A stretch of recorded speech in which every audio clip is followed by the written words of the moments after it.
Oh, he says he's here. We got Ken on here. Tevis, I don't think you Steve. said Ken. Ken Tevis, Tevis Ken. What's up? Hey, Tevis, how's it going? Steve, how's it going, man? How are you?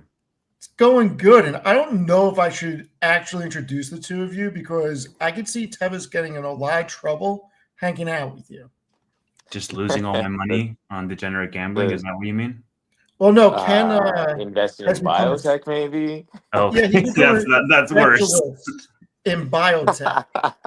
That's way I'll worse. text you his returns over the past year. It's actually insane. This Yeah. has been arguably one of the better years in terms of biotech investing.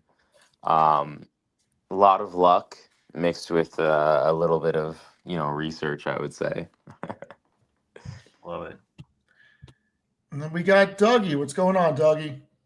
How's it going, everybody? Good. Not too bad. Had a good day. My Tigers finally got a dub. So little for those of you who don't know, I'm a big LSU fan. If you follow me on X, you probably know that because I tweet up a storm on the football front. But yeah, the team's had a little after really high expectations, the team's had a lot of troubles this year. So finally got a dub, so that felt good. So this is going to be a lot of everything, guys. Stocks, sports, special UFC going on right now, Fed, economy. I think we're going to start with all this nonsense about the Fed right now. Oh, my God, Ken actually has a camera. Yeah, I mean, I'm on my phone, so I figure I'd turn it on for a little bit. Surprised you're not on the computer. No, I didn't feel like getting on the computer right now. I'm kind of tired. Long day. You're a good role model, Ken. To society, baby, right? To society. You are a good role model to society. Not wearing my glasses, though. I would look like you if I was wearing my glasses right now. So, dude, I'm trying to grow out a mustache like Tanner. Are I'm trying you? to be like Tanner. Like Ron Burgundy, maybe, perhaps? It's probably going to get shaved off pretty soon. Hey, has anyone considered that Amit growing a beard has been directly inversely related to stock market returns? I have not considered that. Just saying. This is the kind of quantitative analysis I'm here for. Steve, can you, if we get like enough hype in chat, would you open up that Phantasmal Flames box? What do you mean, this one? It's right here? That one right there, yeah. If we get enough hype in chat, would you open it? No, but we may open a case tomorrow night. A case? Well, stop. New news. Ooh. Alex and I will be doing Alternative Asset Weekly together from here on out, and I may talk to him about opening a case live tomorrow. We'll see. Steve, the people are asking for you to open it right now in chat. I'm reading chat. I think you should open it. I have a limited supply of them. As in, did you get a case yourself? No, I'm throttled on what I'm allowed to buy.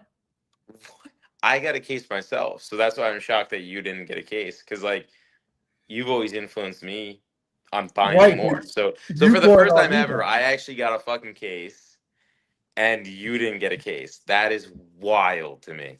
Right. So you bought on eBay, right? I did. I bought through P Football Pete. Yeah, he's the only person you buy from if you're going to buy on eBay. Yeah. So 100%. 100%. What is this Pokemon? Yeah, alternative investments. Yeah, I was Ken expecting did well. Sports or Pokemon. Ken did well. Ken's done really good on Pokemon cards. Pokemon too, yeah. Because like, remember when I was just buying up so much Evolving Skies at the time, and you were like, "It's like super expensive," and I was like, "No, I just love the art in the." And then you started ripping them like a moron. I ripped one like an idiot. Yeah. I am fascinated by this whole thing you guys are doing with these cards and everything, but as an investment, no, thank you. But it is fascinating, and I watch it. Steve has made the case. Like the numbers are there. Steve There's has no it arguing with laid the out, numbers. right? Like if you compare it against the S&P 500, the rate of return on a 3-year, a 5-year, or even a 10-year chart, it is so worth it to just buy, whether it's one booster box or two booster boxes, right? Like 100%. And for you, myself, Steve, and Tevis in this call, or some other folks that are in this, listening, like we're not Pokemon fanatics where like we want to chase the chase card, right? Like we're also older, so like we're not playing Pokemon. Like we can just sit on it. It can, go in the back of a closet, and then 5 years down the road, you look at it and you're like, oh, like what's this worth today? And you just go online, and like that's when you can realize like holy shit, like something that I purchased for $250 or $300 is now worth 1,000 or 1,500. So I mean, Steve made the case to me, and I was like, you know what, Steve, I like it, and I always like to bring up the point that Steve has gotten cold feet earlier this year about Pokemon.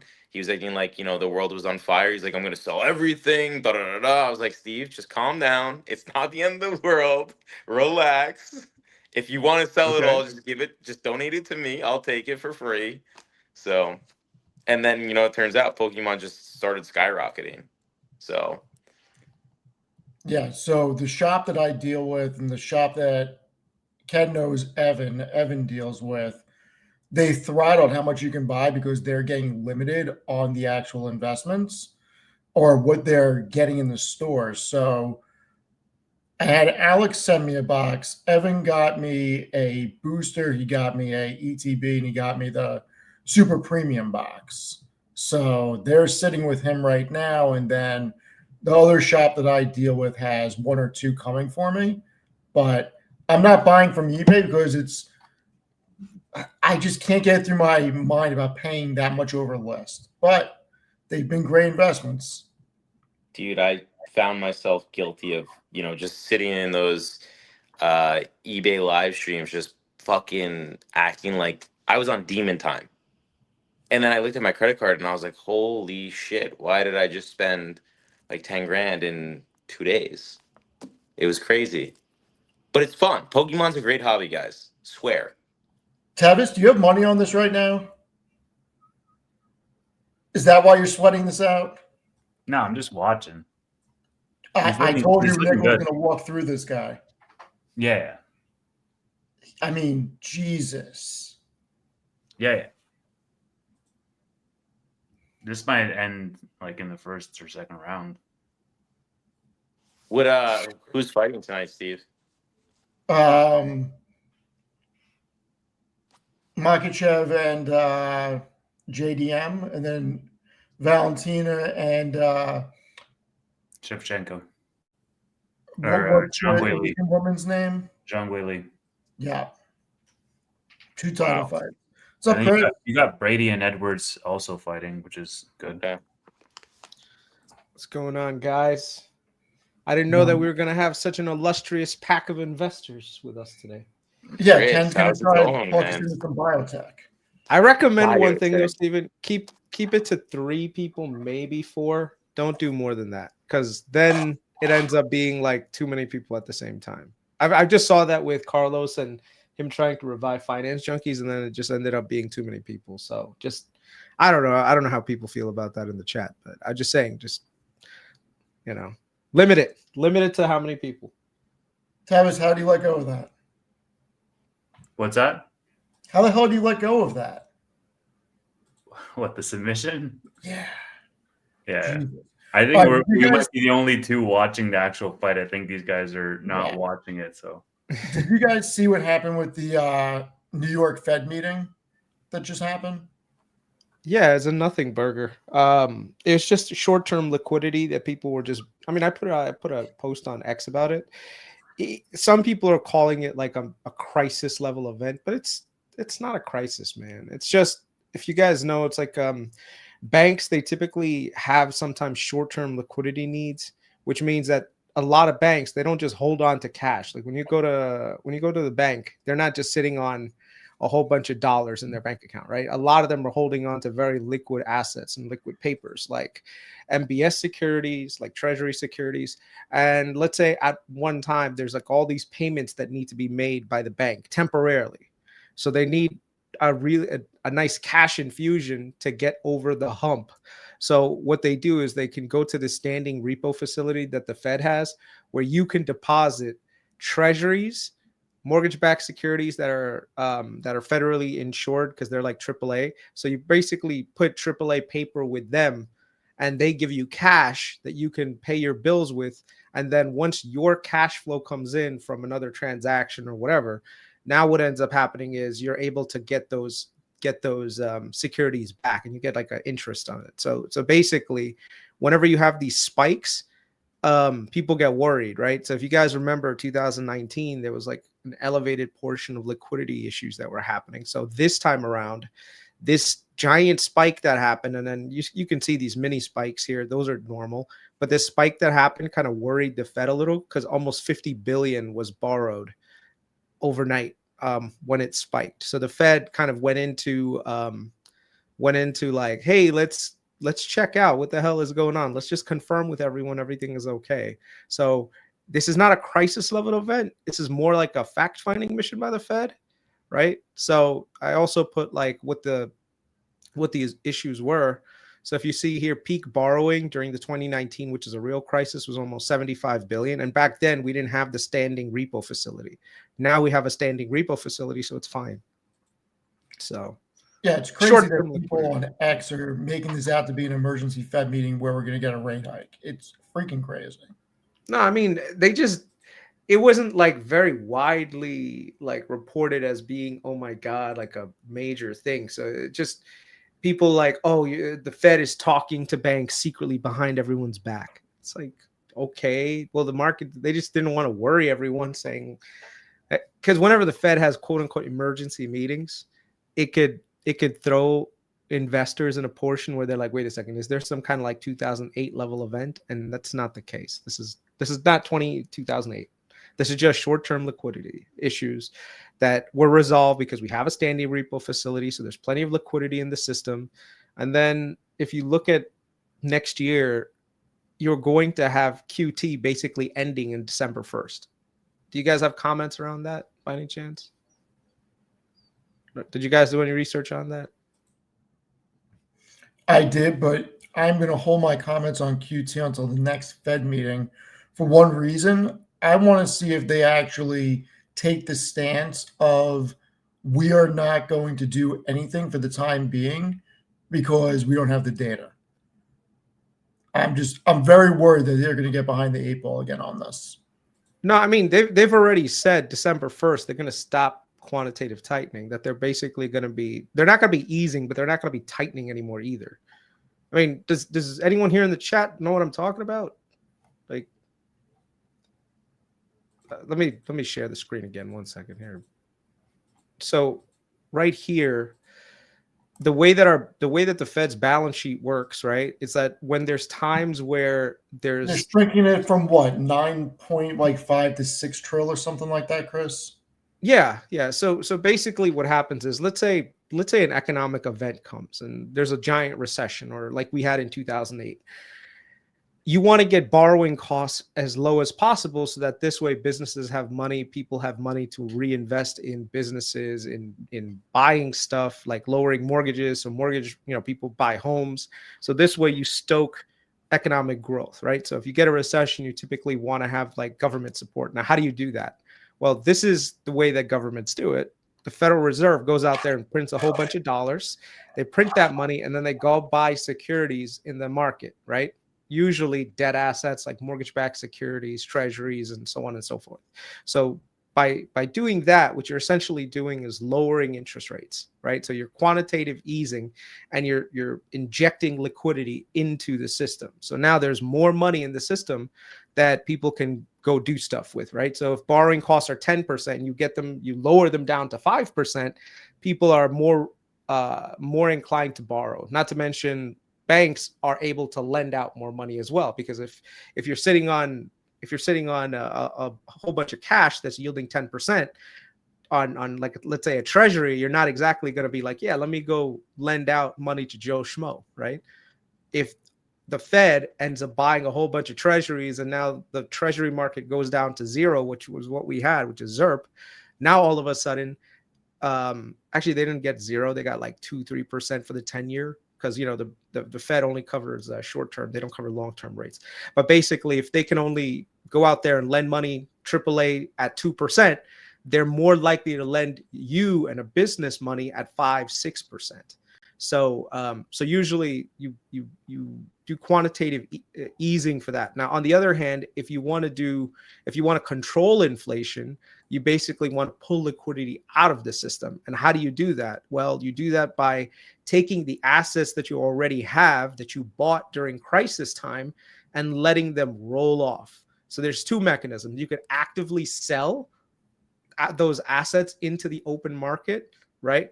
And basically now those things are competing against new issuances. So, you know, mortgage-backed securities, there's always new mortgage-backed securities being issued. And if the Fed is also selling mortgage-backed securities at the same time, the price of those mortgage-backed securities ends up going higher, higher, and higher, right? So what ends up happening now is that the cost to borrow goes up. So if you see here, the ECB did the same thing in 2022. So if you see here in the red, that's what the ECB did, and this is us in what do you call it, here in the US. The Fed, they ended up doing quantitative tightening.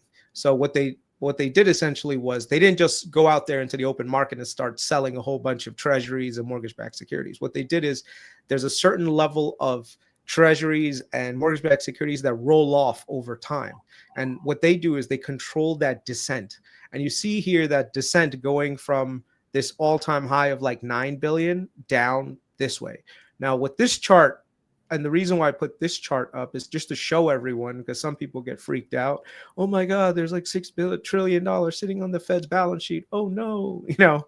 But the thing is, if you look at it on a per GDP basis, we're actually pretty back to normal, to like 2000, you know, like pre-COVID levels, or getting close to pre-COVID levels again. So there's no like major issue here, you know. So all I can say is the Fed actually does have firepower if the economy does sour to re-expand this up. But one of the great things about us versus the Europeans is that our GDP has been growing at a much faster pace. So our descent has been really good. So even from like a Europe versus US, like what are they called, comparison, we're in a pretty good place, you know. So now John Williams said that the Fed may need to grow the balance sheet again. Yeah. I mean, it's fairly obvious what's happening right now. You can sort of see. I mean, that's another topic of discussion I was going to have with you guys, because I was looking at some non-traditional data for some predictions, and I think I was watching an interview with Stephen Mirren about how this whole thing on immigration is going to end up playing out, and I think we're headed back into a low interest rate environment in the next couple of years. There's a lot of deflationary headwinds that I'm seeing. So, you know, I think we're going to literally go from high inflation to now medium inflation to probably low to decelerating inflation, to the point where we're probably going to be under that 2% target within, I'd say, probably like 12 to 18 months. So, like I said, I could show you guys what I found, and I can show you the data behind it. So, like I said, maybe my sense is the world are like, no one wants to maintain high inflation rates. But my sense is we are not going to be able to get this whole thing under control until we slow down the rate of change a little bit. Like, we can't have these, like, we had a spike up in inflation, but you can't spike it back down again. Or, like, you know, Chris used to talk about, we would risk disinflation, right? And that's the last thing we want. Deflation. We'd risk deflation. Yeah, we want disinflation, not deflation. Look, so every time they move, it feels like they overcorrect. And so, and then we also introduce tariffs, and no one knows exactly what that is going to do. obviously a one-time adjustment up seems likely, but that doesn't seem like that's the compounded effect we see in normal inflation, which is the government just keeps printing more and more and more and more. This is just a repricing of things that we're importing.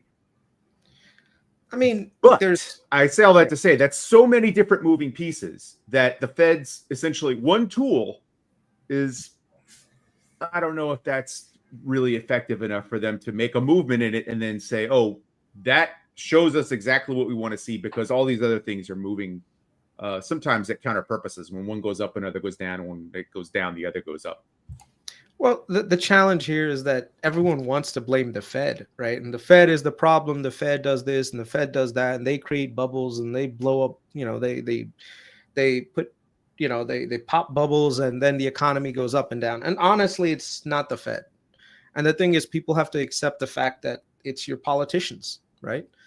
As an example, you know, and like I said, there's multiple people to blame here, but most of the time you could just blame the politicians. The politicians tend to do what's expedient and what's convenient for them politically, rather than what's good for the country for stability. So as an example, you know, we had this giant influx of people during COVID with this mass migration issue.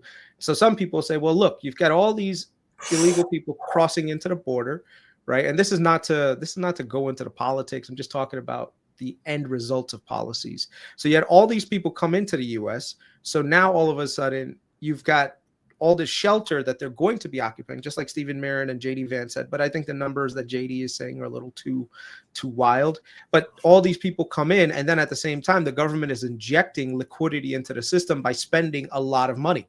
If you guys remember, a lot of these people, when they were coming to the country, you know, the government had to set up all of these systems like benefits and everything else. And so government is spending more and more money. Where's that money ending up? It's ending up in the general economy, right? So you're going to get massive amounts of inflation. I mean, not to mention you had this quote unquote Inflation Reduction Act, which was, let's spend more money to reduce inflation, which is like the most asinine thing ever, right? It's dumb. That's not how you reduce inflation. Right. You have to cut the government's allowance to reduce inflation, and spending more is like the opposite. And we've been spending more money. It's like the dumbest thing. You want to control inflation. The Fed is not the only one that's going to sit there and how to control inflation. At the same time, you need the government to cut back on spending excess cash, you know, but once again, the government once you set up certain benefits, it's really hard taking them away from people. So as an example, we expanded SNAP benefits to 40 million people. Try taking that away from people now as a political, saying, look, if we take away SNAP benefits, it'll lower inflation because there'll be less demand on food.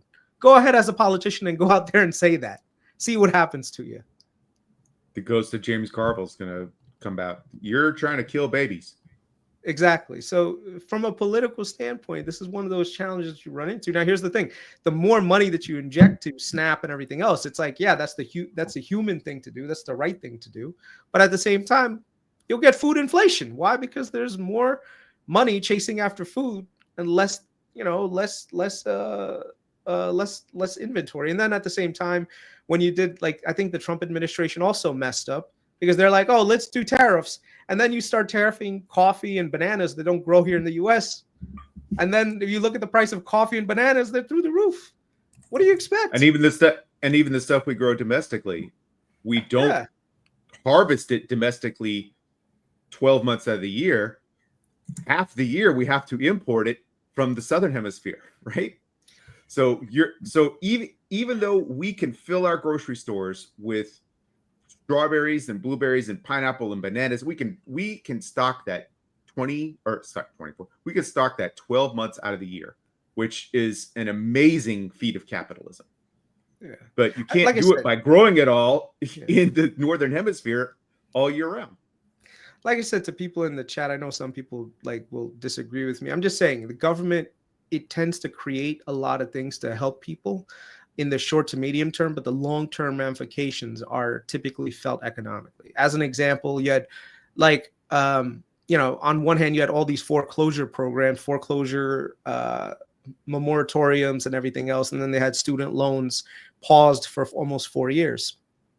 Now, what does that mean? That means that people have more disposable income. So what do people do? They go spend money. Now you turn that liquidity tap off. People are feeling it, right? People have to pay their student loans again. People have to pay their mortgages again. Foreclosures are on the rise again. That's a challenge. That's one of those things. And so you tend to deal with the headache when all of these things come back. You can't permanently just erase all of these things. Did you see the subprime auto loans are now that are more than 60-day delinquents are higher now than it was in the great financial crisis?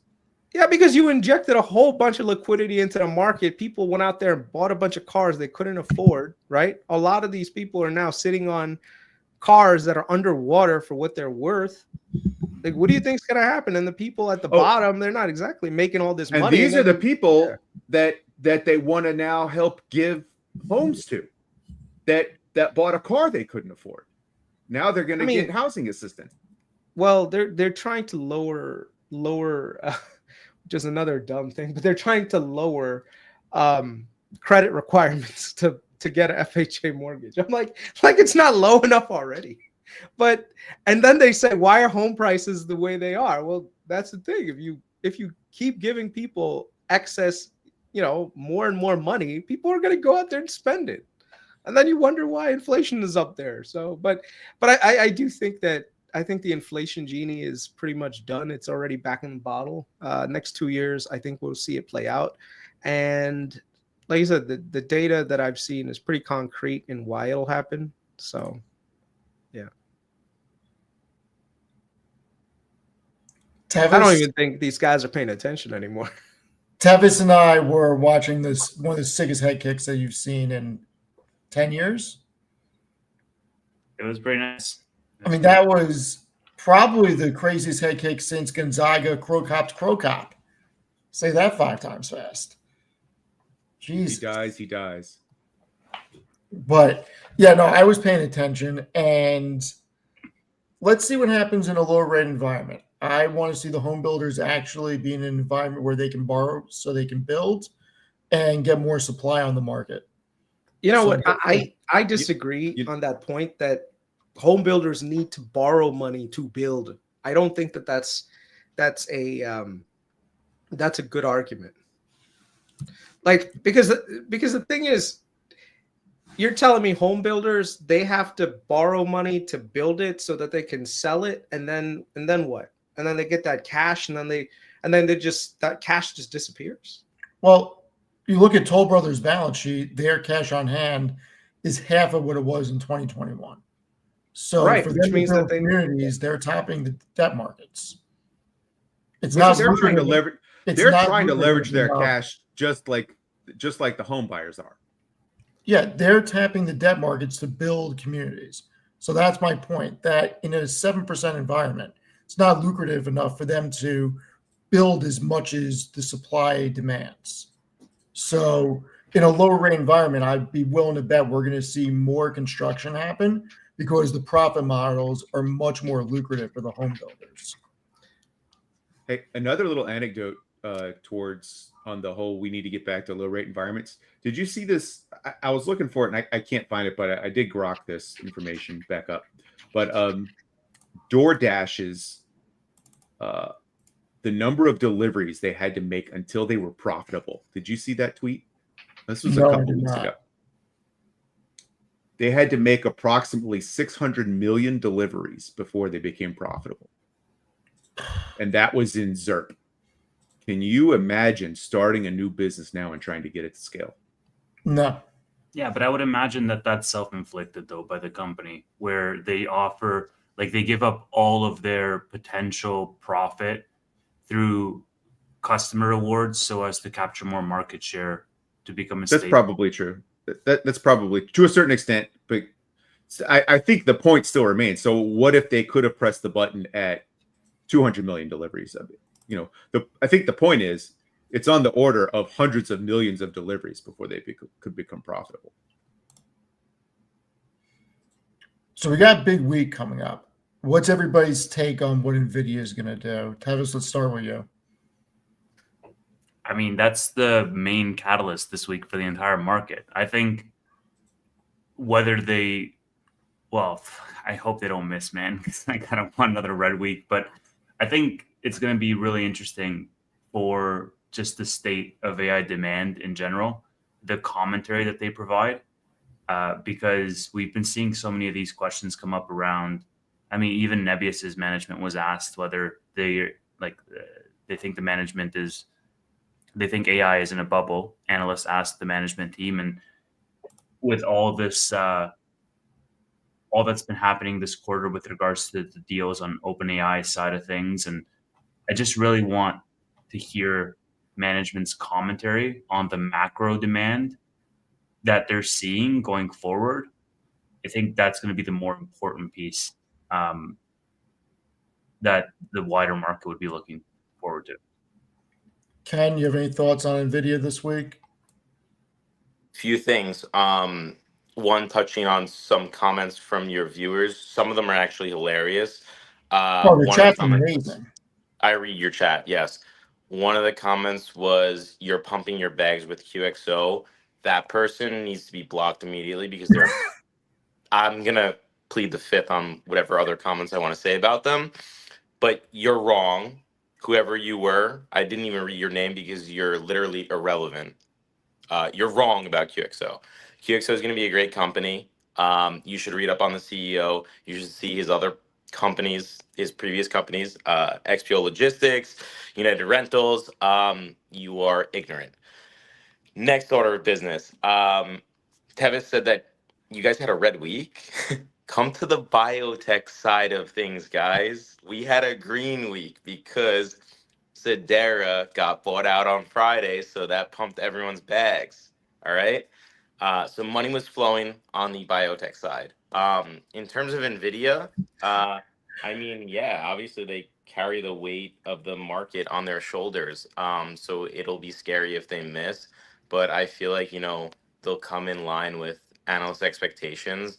And it'll also be, interesting to see what they have to say about, 2026, just, looking forward. That's what a lot of companies are, or that's like the main highlight for a lot of companies, right? Looking forward. Obviously, Steve, I won't disclose the company I work for, but you know which company I work for.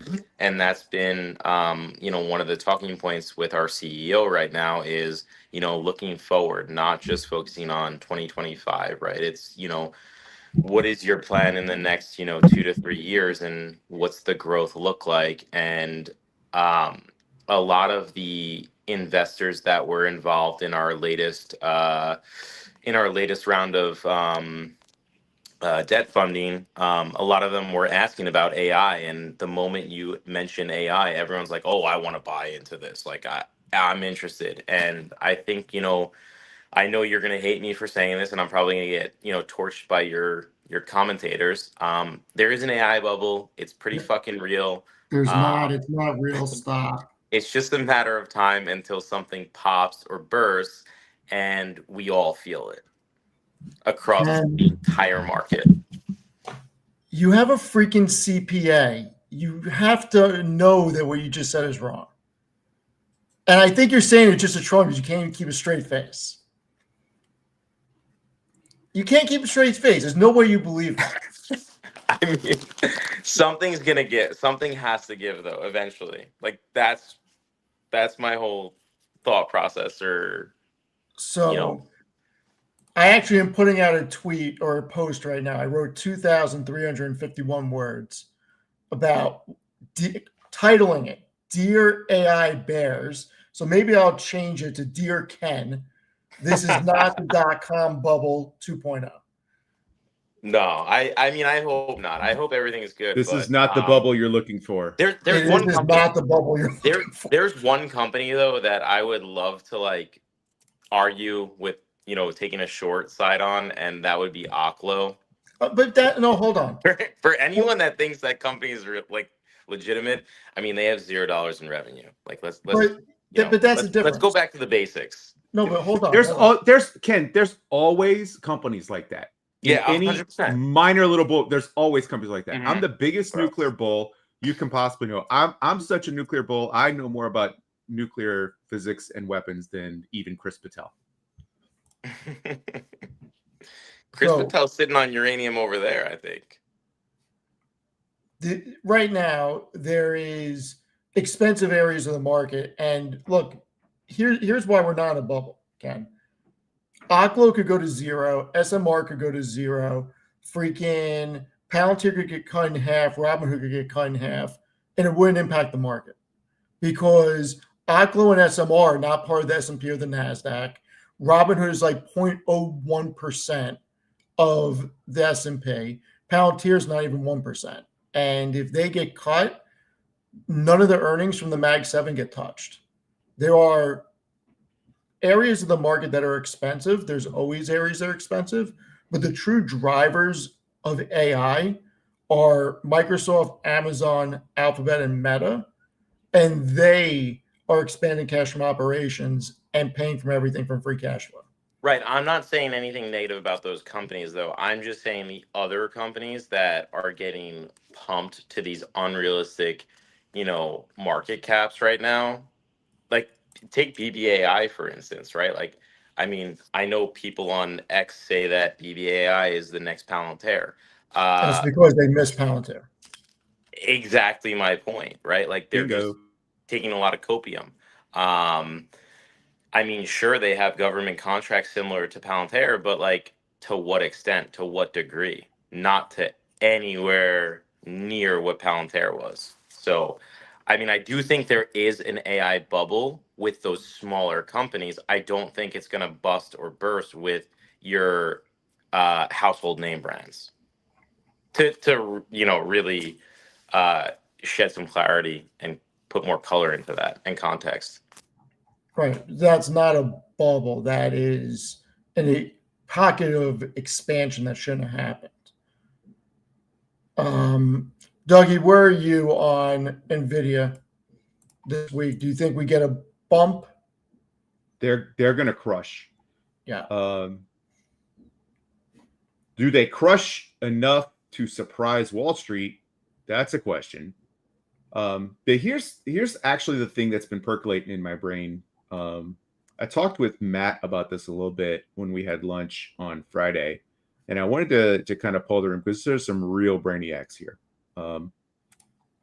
I have a little bit of a theory, and it goes back to what you guys were talking about last week, and it is related to the overrepresentation of the Mag 7 in the market, right? Like NVIDIA is almost 8% of the SPY, right? What's the total percent? I'm trying to use Grok right now as I'm talking to you guys.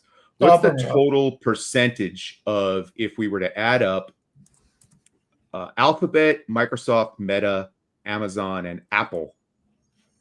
What is their percentage of the S&P 40%. Aggregate is 40%. Aggregate's 40%. Okay, so minus Tesla and NVIDIA, those are 40%.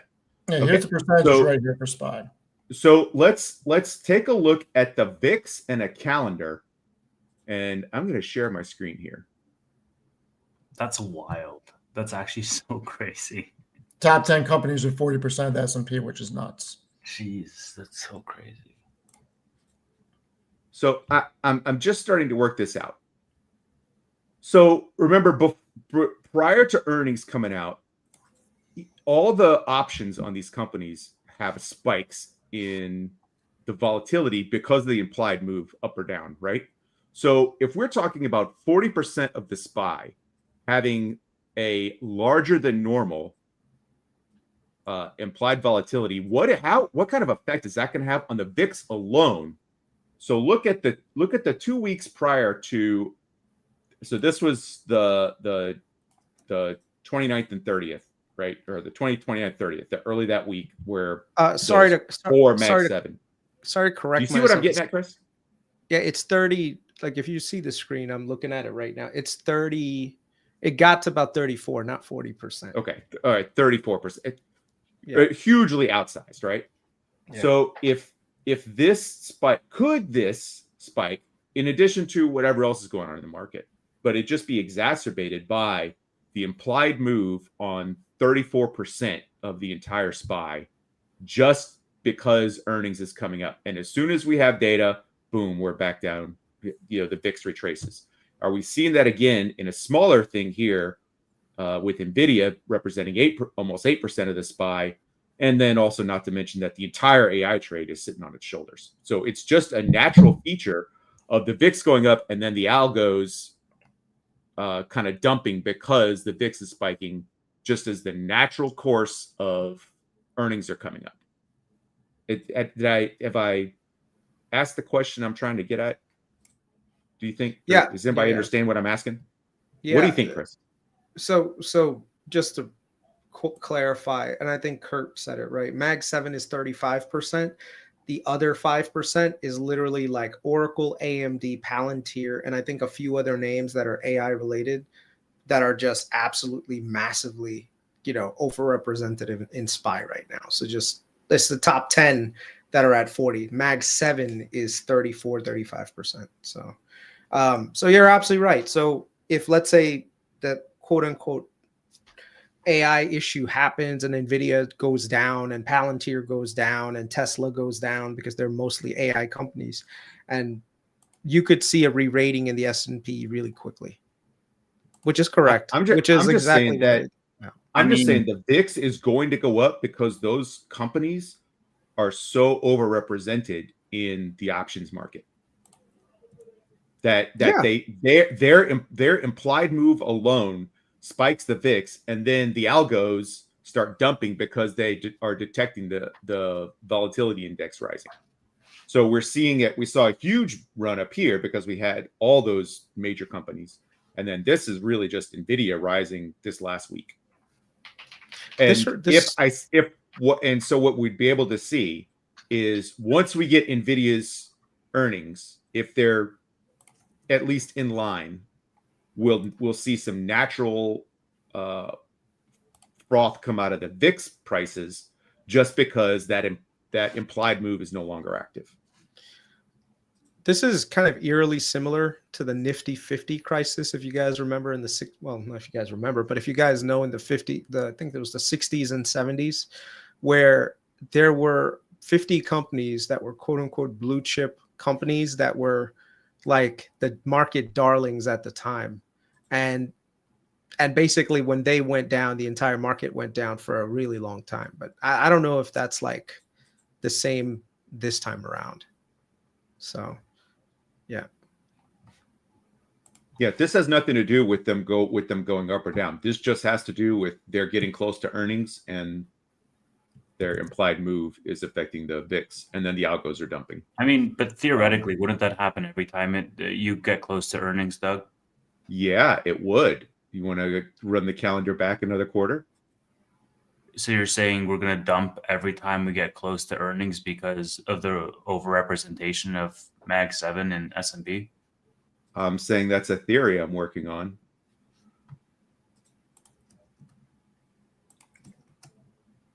I had it this week, and I'm working on charts to try to pick that out. But that seems like there's a nugget there as we get to NVIDIA being 7.8% of the market, and the whole AI trade sitting on top of it.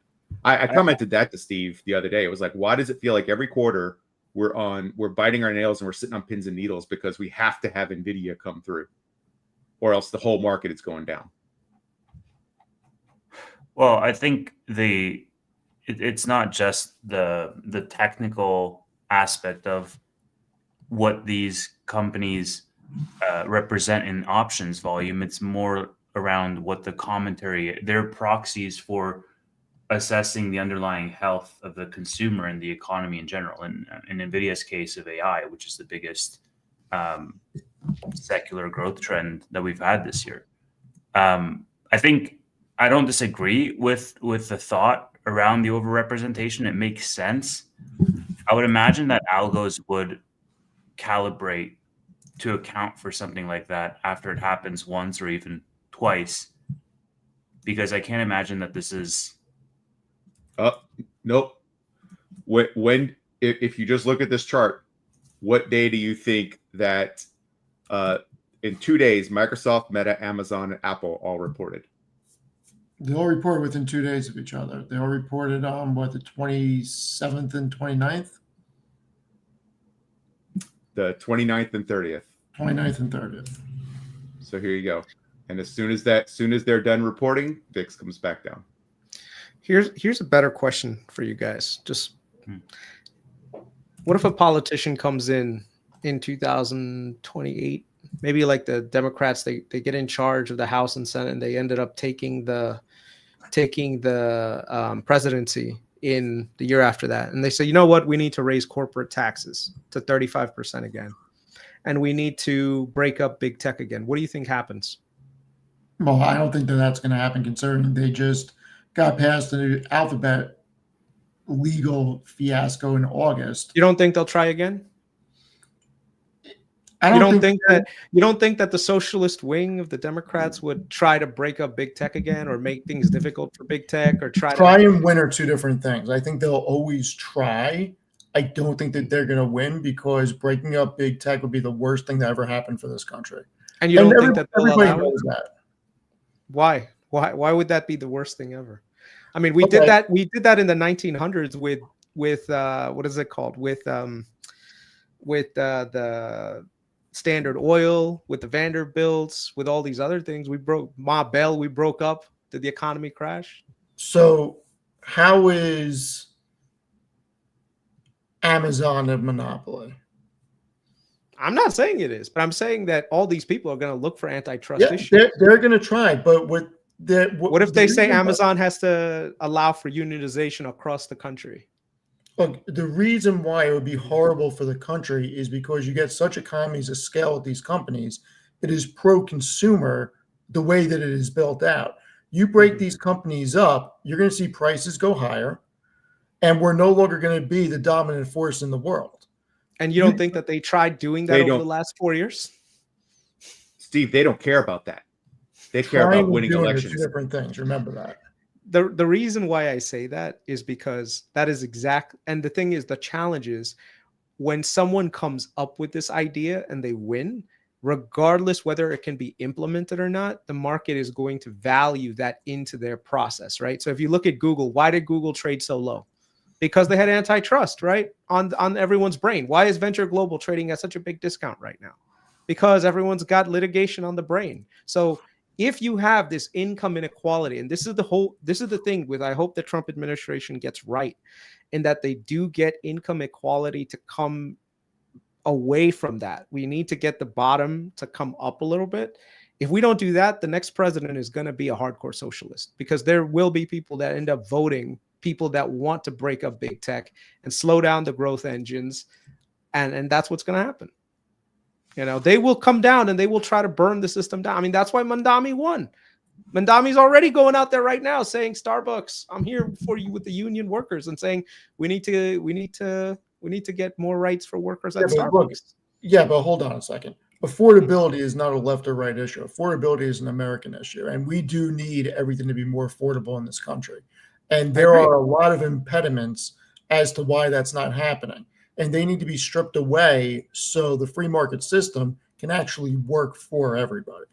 No, and I totally agree with that. The challenge is both parties, they want to go to affordability using different methods, right? Correct. On one hand, the Democrats are saying, well, we need to do wealth redistribution. We need to collect more on top and give to the bottom in order to equalize things, right? The Republicans have a different model where they say, if we let the top do the work, they end up feeding into the taxes, which means that we can support the bottom, right? Trickle down economics. So it's basically the same thing. The question is, which side do you think actually wins out? The populists are going to win out again, which is going to be the Democrats next time, because they're going to take all this job loss. They're going to blame it all on AI, and they're going to blame all that on Trump.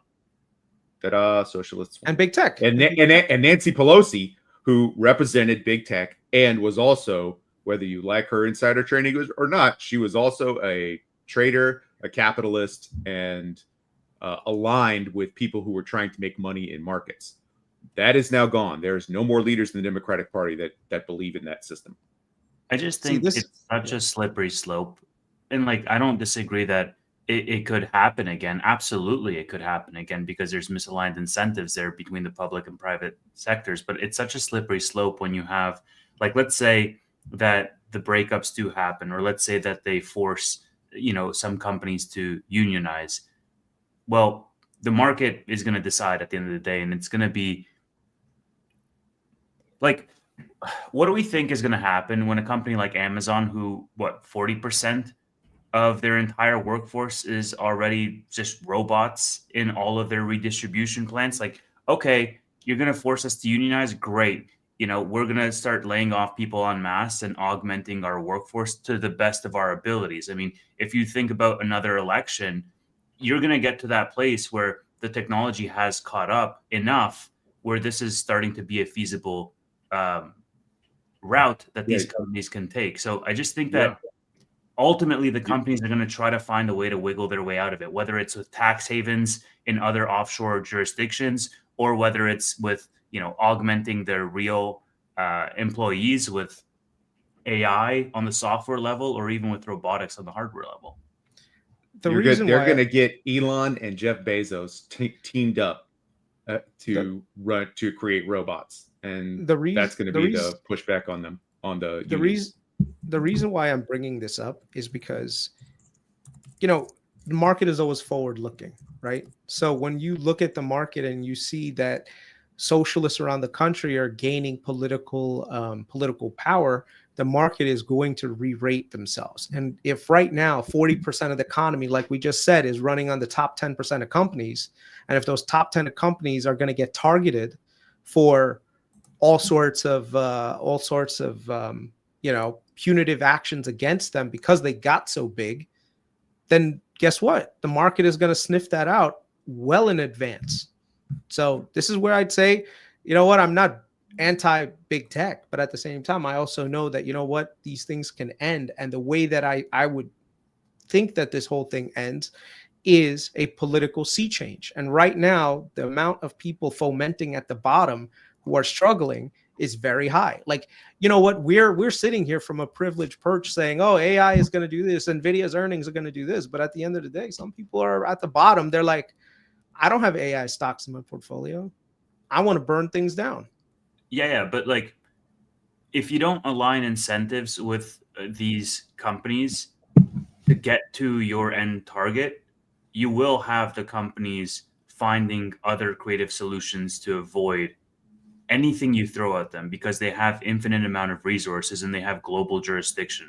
So they're either going to direct all future investment outside the US and you're just going to get screwed that way, or they're going to find a more direct means to save their bottom line and you're going to get screwed that way. At the end of the day, you cannot, as a government, move through the fully socialist route of mandating these companies do something that goes against their capitalist intention as a private company, and then expect to win as a leading nation in the world. I'm telling you right now, we have precedent for this. You can see the antitrust bills that came out in the 1920s and 30s. You think Standard Oil didn't have resources to fight against the U.S. government? What happened? They still got broken up. You don't think AT&T, like with Ma Bell, they didn't have resources to fight? When the populace get in charge, things get so distorted in terms of income inequality, you're going to see a sea change of end results. So a lot of times when I look at this economy, I advocate hopefully for the Republicans who are currently in charge to figure out how to support the bottom, so you do not leave an opening for the real crazy socialists to come into power that are all about wealth redistribution. And the thing is, you have to do it now, not after the election when you've already lost power. Well, Chris, but that's why the Fed needs to stop jerking around with rates every time there's a little bit of drama and let the free markets figure themselves out. Yes, in an environment where you have big companies laying off people, we need an environment where it's less restrictive to borrow. So entrepreneurship and small businesses are incentivized to borrow to expand. And the number one goal should be to make sure that we are creating enough jobs for the American population. Otherwise, this whole thing goes to shit. I 100% agree. But what do you think's all in the headlines right now? Amazon is laying off 10,000 people. I get that. Verizon is laying off 15,000 people. You Oh, think what you think I've been saying, yeah. we should all be very worried about what's going to happen with AI and robotics. The Mhm. only way to combat that is having a business environment that is incentivized to continue to expand, take risk. I mean, I like totally agree. they're always gonna villainize to the best of their ability to try to be divisive, to sort of push through their own agenda, and it's the responsibility of the people to suss that out. And sometimes they won't. And sure, you know, maybe there might be breakups, but even in the case of Standard Oil, it broke up into a million little parts. And guess what happened? Over the course of the next 50 to 70 years, they all consolidated back. And now we still have 3 or 4 main players in the space. And if you actually look at that timeline, the market ultimately comes out in the end on top. That took 50 plus years, and not all of them consolidate. But Sure, the point is, So far. Now you have a massive technological advance. Like you have the internet, you have AI. Like it's going to happen much, much faster than it happened back in, with Standard Oil in like 1910 or something. For me, I'm thinking right now from a logical standpoint that the bottom is not getting the opportunity that that sometimes like the top is getting with asset holders, and the challenge that the Fed is running into, it's twofold. And I don't know how the Fed figures this out without getting some sort of like government changes as well. But if the Fed right now cuts interest rates, right? Who do you think that benefits? Do you think that benefits the top or the bottom? It's going to benefit both. It's going to benefit in the short term. It's going to benefit the bottom quite more. Absolutely. No, in the short term, it's going to benefit the top because the market's front running, and they're going to front run all forget the market. But you can't structurally fix it when you have restrictive rates. Every single thing that they do benefits the top disproportionately because the assets compound over time and the gap widens even further. And also from a credit standpoint, like right now, do you know what the credit at the bottom, what it's trending right now? The credit ratings at the bottom have been trending lower and lower, and the credit ratings at the top from income side have been going higher and higher. So now if you lower interest rates right now, you know what happens? The top can borrow more money to buy more assets, and the bottom, right, they are not going to be able to benefit from that. Yeah, but hold on a sec. Take a step back. If you lower rates tomorrow to 2.5%, it is going to have a drastic benefit to the lower half. The top are going to benefit no matter what. But think about this. Credit card rates are out of control. Borrowing is out of control. The interest on debt is out of control. Most of the debt that's accumulated is from the lower half. Lower rates is the only thing that's going to help pad those payments. So yes, in a lower rate environment, the market's going to front run it. Everybody who's invested is going to do very well. But on a real-time basis, those people are not being crushed with debt. And that for that reason, the bottom half is going to benefit dramatically. Also, things will become more affordable because now getting a house at a 3.5%, 4% mortgage becomes a lot more attainable than a 7 or 8% mortgage. No one is lending money to a guy who has less than 650 FICO. So if you say, look, the Fed is going to cut interest rate, but if you have less than 650 on FICO, how are you going to get a mortgage?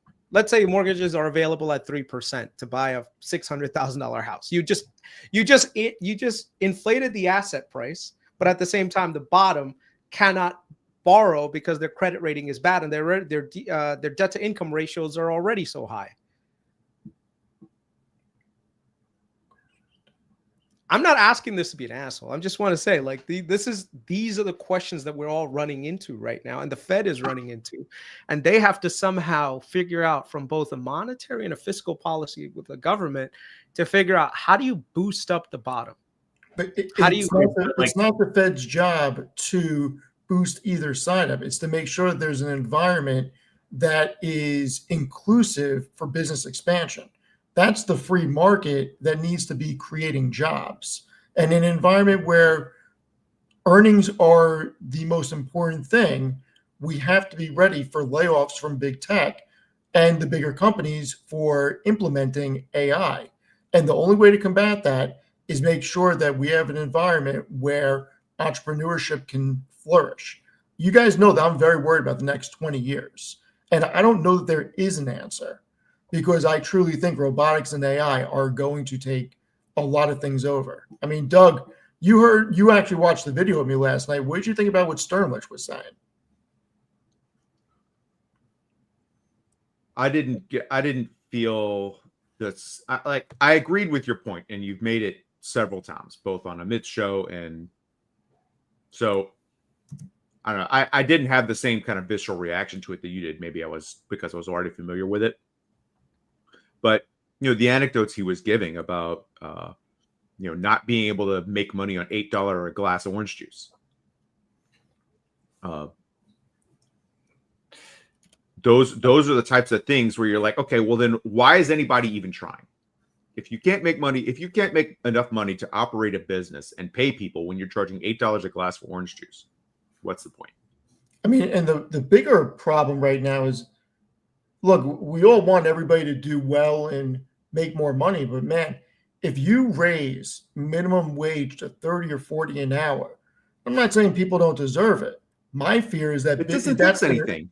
That's going to spurn these companies to go automation much quicker than they already are. Yeah, but it's a catch-22, man. It's a chicken and the egg argument, because it's like, well, grocery prices have already been raised by 40% as a result of all these other factors, among them tariffs and interest, like everything put together, especially after COVID and the printing that happened there. And now, as a result, people are saying, "Oh, well, let's make the minimum wage $30." Well, it's like it's a vicious cycle that's self-perpetuating. You want to see inflation run out of control? Raise the minimum wage to $30. It's not going to do anything. And minimum wage, no matter what the number is always minimum wage. It's always going to have the same amount of buying power, no matter what the number is, whether it's 3, 5, 7, 12, 30, 50, 60. Like, do you know what happens to my salary if the minimum wage goes to $30 an hour? Do you know what I start getting paid hourly? Well, yeah, it's like that thing in COVID where like they raised the minimum wage for truckers or whatever, because there was like a supply constraint, and every other industry got affected because people were like, why would I do this job that's harder when now I can just do the minimum wage job that's way easier for me to do, or requires less skills, or whatever the case may be. And so it does have effects across the board. And also just a thing to your point, Chris, like, sure, it could happen. You could have a breakup of big tech, but I genuinely think, this might sound really bad, I genuinely think it's just populist lip service, because the incentives are that every single person in power is also a shareholder of those same companies benefiting from that structure, that system. See, here's the thing. You would be right if the Democrats were more traditional business-oriented Democrats, but look, the parties are flipping. And that's just one of those things that we have to take into consideration as investors long-term, right? If we see the socialist movement in this country get bigger and bigger, and by the way, they are winning in a lot of parts. Like, look at the mayor of Seattle. She's a hardcore socialist that won over there. New York City's mayor is a socialist. Okay, this is a canary in the coal mine of where we're headed if we don't figure out this income inequality thing.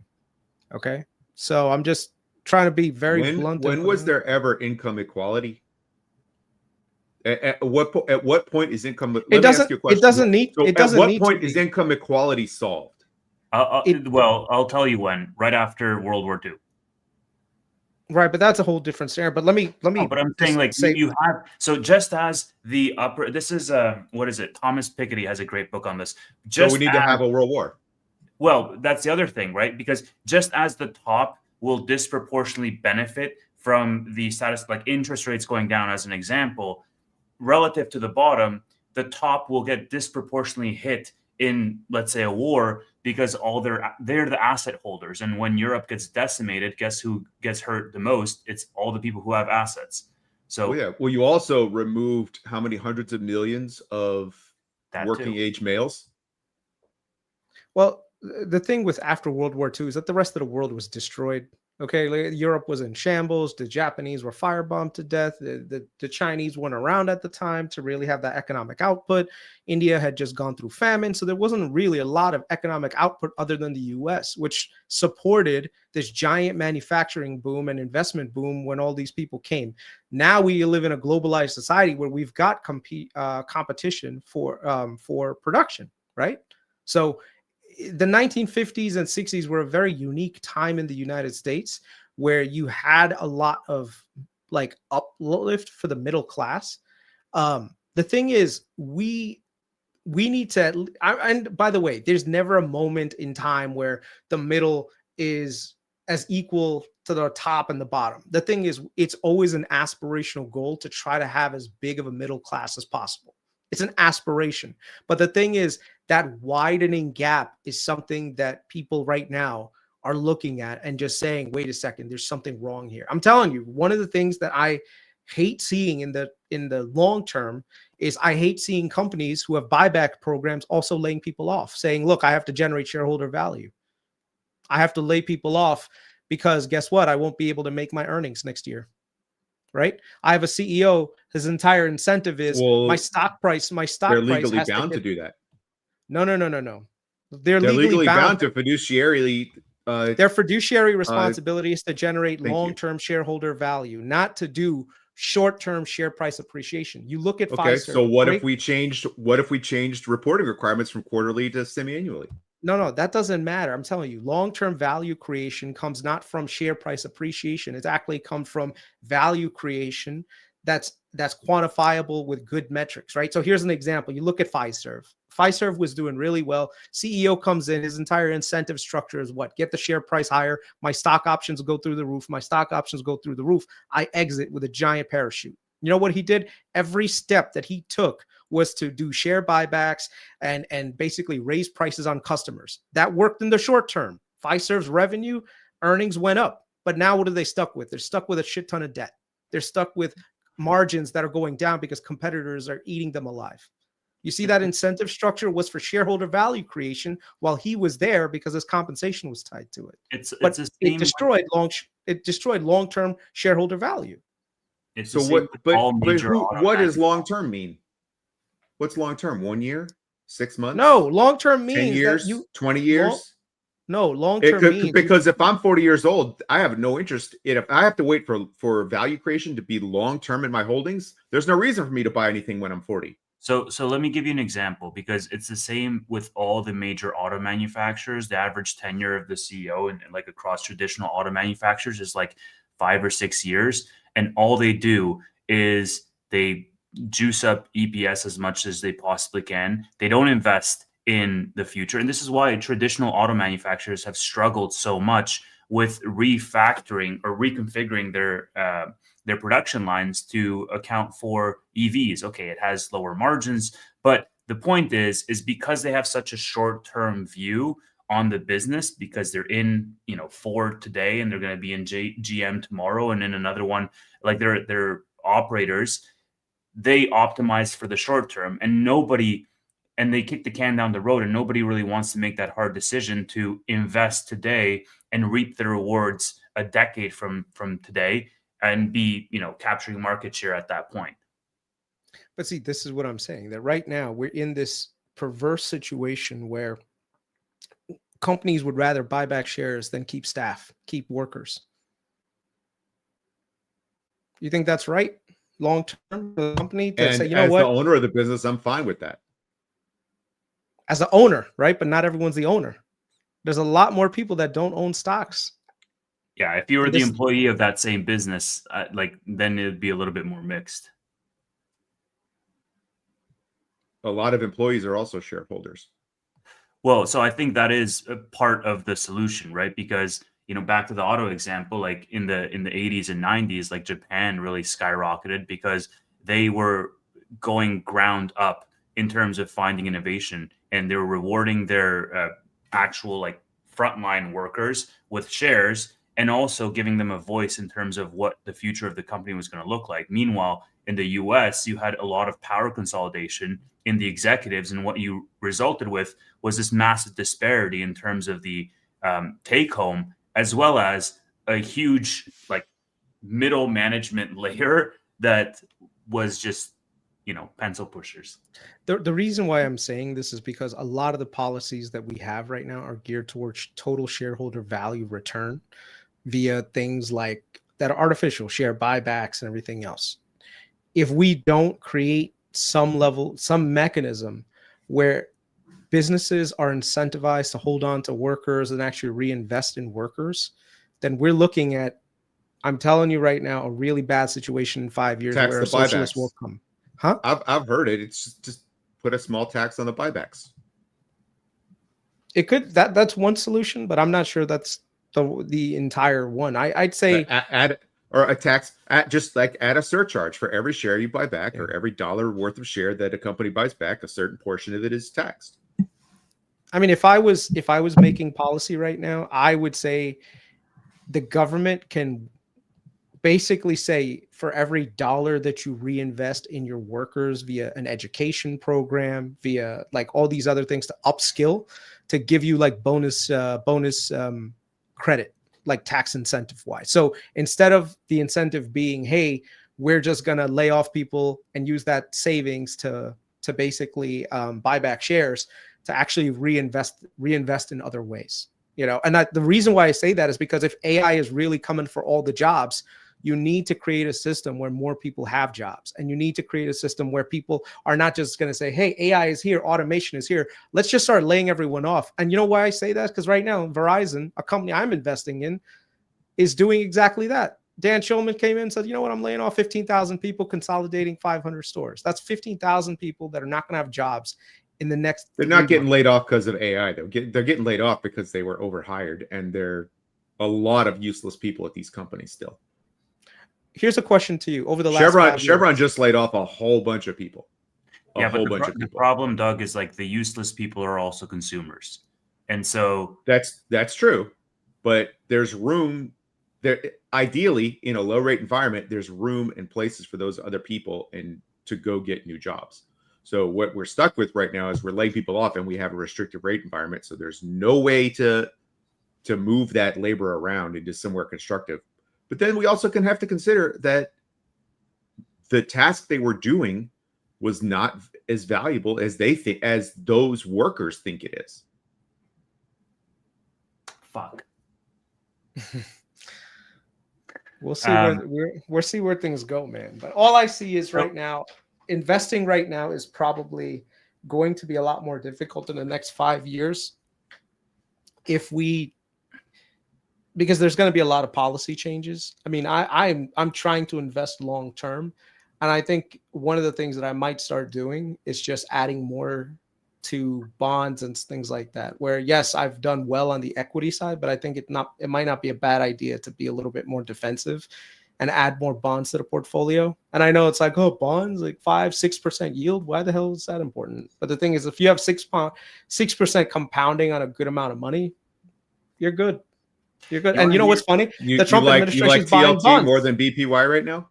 I'm not buying it. I'm an individual bond investor. I don't do just TLT. I do other things as well. So, yeah, you want to get an idea, Chris, of like how I thought like this could work. So, I think ultimately it's going to come down to a question of UBI, but the important part is how is that implemented in such a way that it's both fair and also the incentive structure aligns. So one of the ideas that I've sort of been rattling around is for the government to mandate charging companies a tax for the data training purposes of like user data that they use. So if I'm surfing the web, let's say, and I go on Google, and right now Google is leveraging all of my searches and personalizing them with advertisers, pairing me up, like they're getting paid off of that service. They're training their models off of, whatever I'm searching, whatever I'm posting, content I'm creating, so on and so forth. If the government were to mandate that, hey, all of these companies that Tevis interacts with have to pay Tevis a fee, or like X, for example, pays you, right, whenever you post. If that were to be the case across the board, under the pretext that, hey, you're using his data to train your underlying models or to personalize your ads to him, then that could also be a form of UBI in the sense of, well, everybody is surfing the web, everybody is creating content or consuming content every single day, and really the end beneficiaries are all of these companies that have the platform. But if it was a two-way street, similar to how X did it with, I just have to create content, and if the content is getting reach and getting advertisers on the platform, I get a cut of that. Of course, X gets a cut as well, or similar with YouTube or whatnot. But I think that could be really interesting because ordinary consumers could now get something, albeit it's going to be very small, but they could get something, whereas today they're getting nothing for that. And all of their data is being used to train an AI that eventually displaces them in their workplace. That's a good point, Tevis. If you look back 15 years ago, we all gave away the most valuable thing that we own for free, and that was our data, so that we could have Facebook accounts. I think we all gave it away for free. That's worth millions of dollars over our lives. Don't lump me into that. I mean, but those are worth millions of dollars over the course of our lives, and we all gave it away for free. And we let our kids give theirs away for free. Go ahead, Chris. This is the funniest thing. Steve just wanted to talk about Pokemon cards, but you guys turned it into a toxic conversation about politics. Yeah, I definitely need to not talk about politics. But the challenge is investing is half political, man. In this day and age, it's really hard not to talk about politics because so much of politics ends up impacting the markets. So how do you talk about the markets but not talk about the politics? I mean, for God's sake, CNBC brings on these days more politicians than they bring on CEOs. Have you guys noticed that trend? You know? Yeah. And Chris, the people who think you can talk about finance without talking about politics are the people who just want to look at their spreadsheets and their backward-looking data. Yeah, it's not good, man. Look, whatever. The markets are forward-looking. There's no question about that. It comes down to policy. And right now, this is going to be a market, in my opinion, where the big companies just get bigger, at least for the next couple of years. Now, the midterms don't necessarily matter because you need all three branches to sign off. The real test is going to be in 3.5 years from now. And we'll see. The best thing that can happen for the market is checks and balances with no total control on only one side, because that ensures that everything will go slow. The problem is when everything goes slow, we've never had an environment where the rate of technological advances and automation is increasing this quickly. So we may be too late to the ball to try to figure out a solution of problems that are just starting. And it's going to be a very difficult environment going forward. I truly don't think that we're ready for what's going to happen. And I don't know what the answer is. And I don't know if there is an answer, because if Optimus or any other company's bots truly gets to be that good in the next 10 or 15 years, and you have to think that there's at least a chance that's going to happen, what are all this going to do for work? I mean, I truly don't know what the next 10 or 15 years is going to be, but over the next 3 or 4, I can tell you Amazon's going to become a $1 trillion revenue company. I mean, that's pretty much going to happen unless something crazy happens where Amazon gets broken up. At the rate that they're going, 2029, they'll crack $1 trillion. If they can get their margins to 20%, that's $200 billion operating income. And that could be a company that becomes a $6 or $7 trillion company with tremendous upside from here. So that's where I'm planning on hanging out for a while, companies like that. Yeah, I mean, I'm in agreement with you. I think the next couple of years, there's nothing really to worry about as long as you're in the Mag 7. I'm not necessarily as bullish on NVIDIA as the rest of the market is, because I think the expectations are just really high for everyone to live up to get, quote unquote, let's say right now you wanted NVIDIA to get a double. What do you need NVIDIA to do? You need to have them perform at a very high level for the next 2 years, right?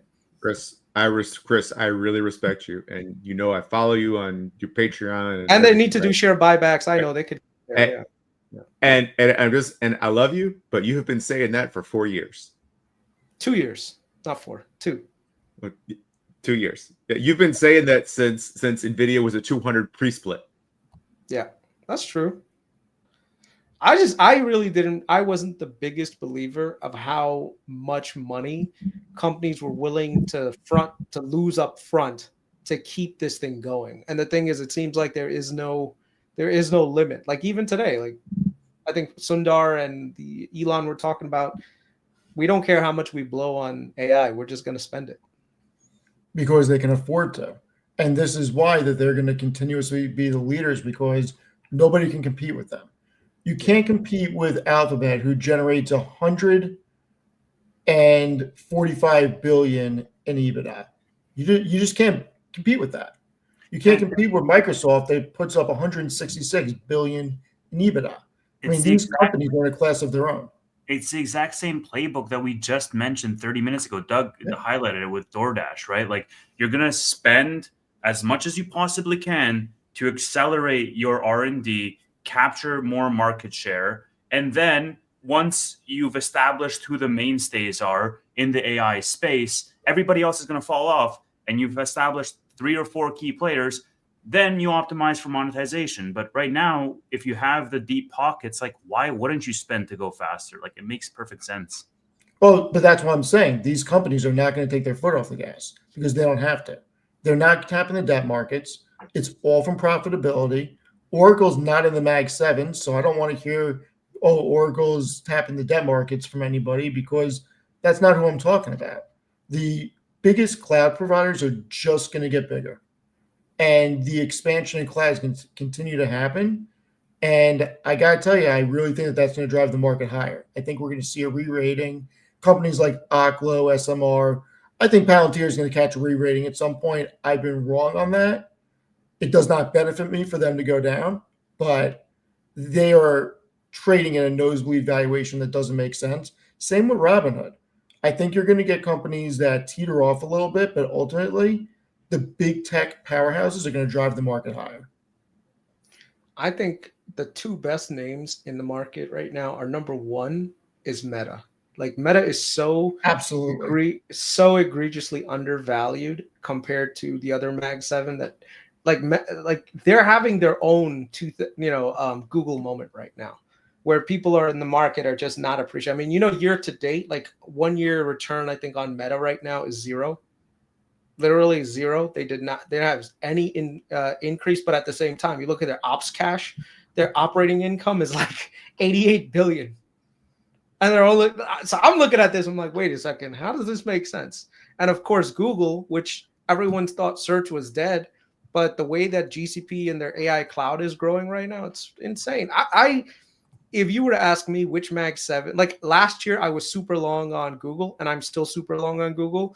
But if you were to ask me for 2026, which of the Mag 7s would you bet on? Bet on Meta. I mean, Chris, look at these stats right here.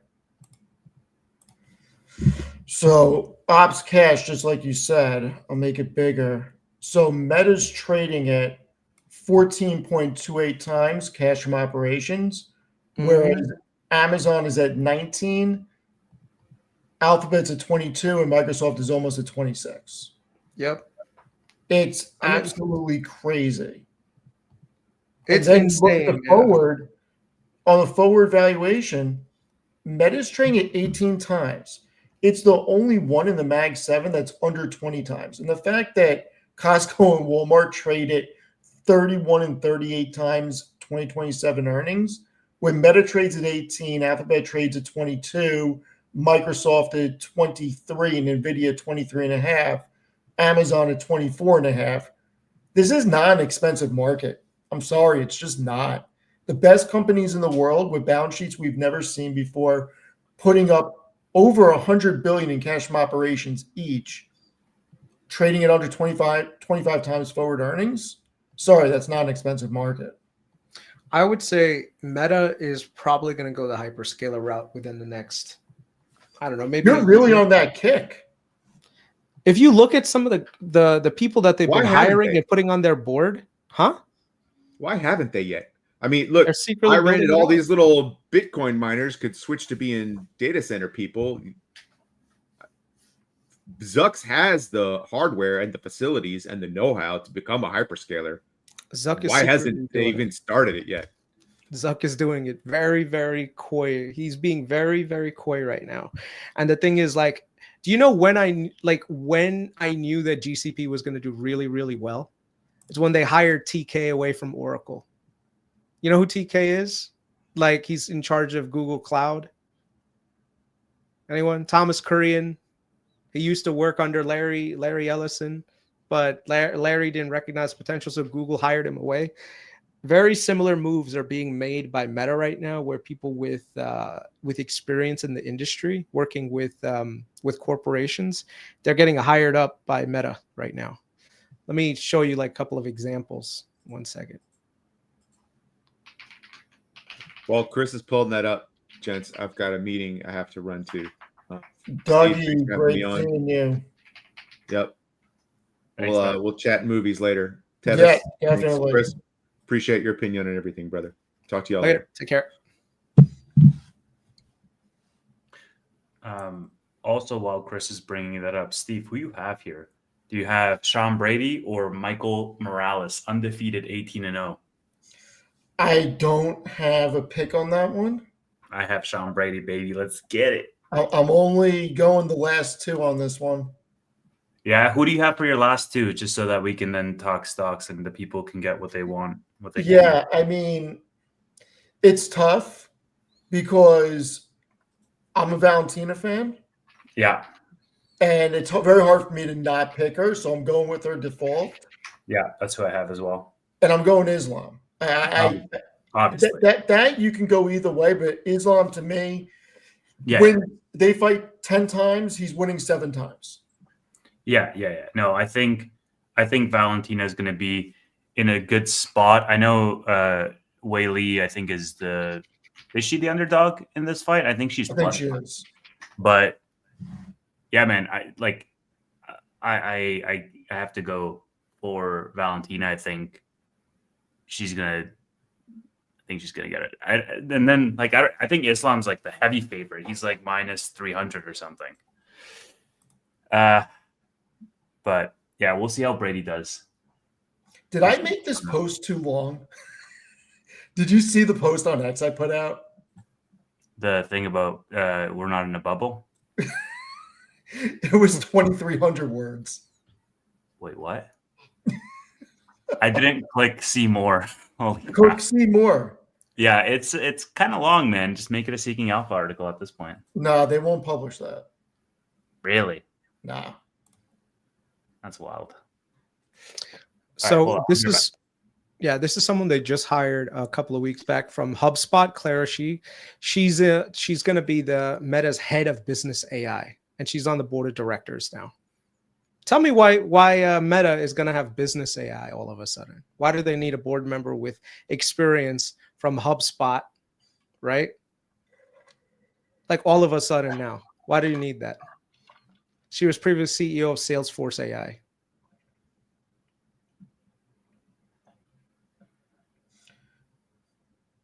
If she doesn't have any advertising experience, I would lean toward exactly what you're saying, going down the road of becoming some type of cloud infrastructure play.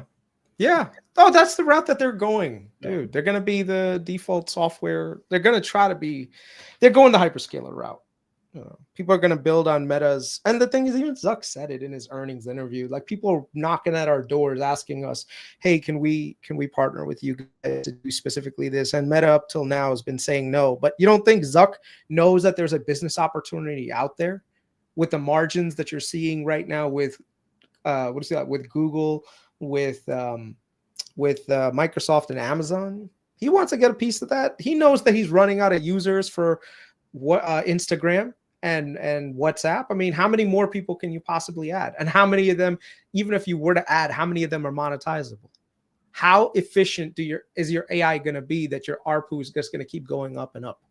At this point, they're going to eventually tap out. So they need other lines of business. So they have to broaden out no matter what. That's why they're investing so much in AI right now. They have these frontier models that they're going to have, and then they're going to work with with companies eventually. So I think Meta is going to go the hyperscaler route. They've got the cash flow. They can support the unprofitability for like a couple of years, just like GCP Chris, did. When did you get out of Meta, or did you keep it since you bought it below 100? I have a little bit. I don't have a lot, but I do want to. There may be an options play that I'll probably do on it. But Chris, what did you make of their chief AI scientist leaving the company? He's like a really Yan LeCun? He's like really he's old. He's old. He's old. Well, yeah, sure, but he's You have a thought leader. He's old. He's old, man. You need these new young whippersnappers to come in and do a lot of this stuff. He's just old. Sorry, that's just the truth. Yan LeCun's a great guy, but he's old. You know, he's not forward thinking like a lot of other he's younger not, people right now. He's not like, you know, lifting rocks 8 hours a day. He's using his brain in a AC office with a team and infinite resources working on AI. Like, it's not like he's old. Let's put him on the pasture. No. I'm just saying there's younger people out there right now that are way more driven to build these things out. At some point, his input wasn't as valuable as someone who's coming in and willing to break things, right? So that's the thing Meta is doing right now. Meta is really going on the hey, we're going to be an AI company first. We don't want just a whole bunch of researchers on our team. We want people to actually make real products. When you have a college professor, how come you don't see any single college professor right now being the CEO of Microsoft or Amazon or cloud or anything like that? It's usually these younger people that have that drive to build. So you think it's going to be a good thing ultimately with Alexander Wang in there? I don't know about Alexander Wang. I just think Zuck is smart enough to figure out his own people. Like, well, I'll give, if there's one thing that's for sure, it's that Meta does not shy away from paying these guys like frigging athletes. And so if it was a matter of money or even a matter of freedom and flexibility, like if Meta wanted to retain him, I'm sure they would have retained him. So I understand what you're saying. I'm just not. And he was, by the way, he was just a chief scientist. So it's not like he was putting in, the operational work to get things better. Yeah. Do you want to share your options play for Meta or not yet?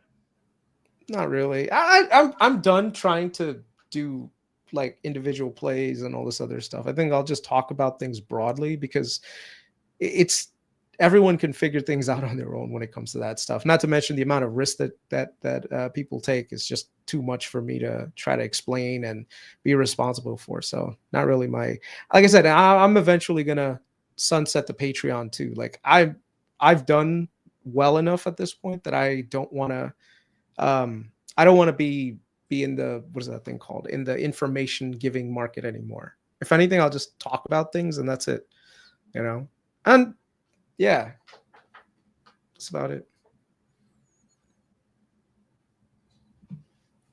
Were you laughing at, Tavis? No, that's fair. I'm also watching this fight. Yeah, I know you are. Yeah, look, Wednesday, big freaking day. I think this is going to be NVIDIA crushes. I don't know the market's going to care. I think there's going to be a big overhang, and I could see us just going sideways until the next Fed meeting. I'm looking at the numbers right now, and I just don't see any way that they don't crush. The companies spend so much money on CapEx in Q3, and the backlog demand is so much. And then when you look at what TSM put up, you look at TSM numbers. If TSM crushed, that's a direct correlation to NVIDIA. So, how did the market react to TSM, though? That's a good question. How did the market react to TSM? That's one thing I don't freaking own, actually. Maybe I should buy some so I force myself to look at it. Sideways. See, that's the problem. When expectations are too high, and the market doesn't meet them, then the market rewards rewards that company with. Look at Palantir. Palantir had an absolute blowout quarter, but it's trading lower than it was prior to earnings. Palantir doesn't make any sense.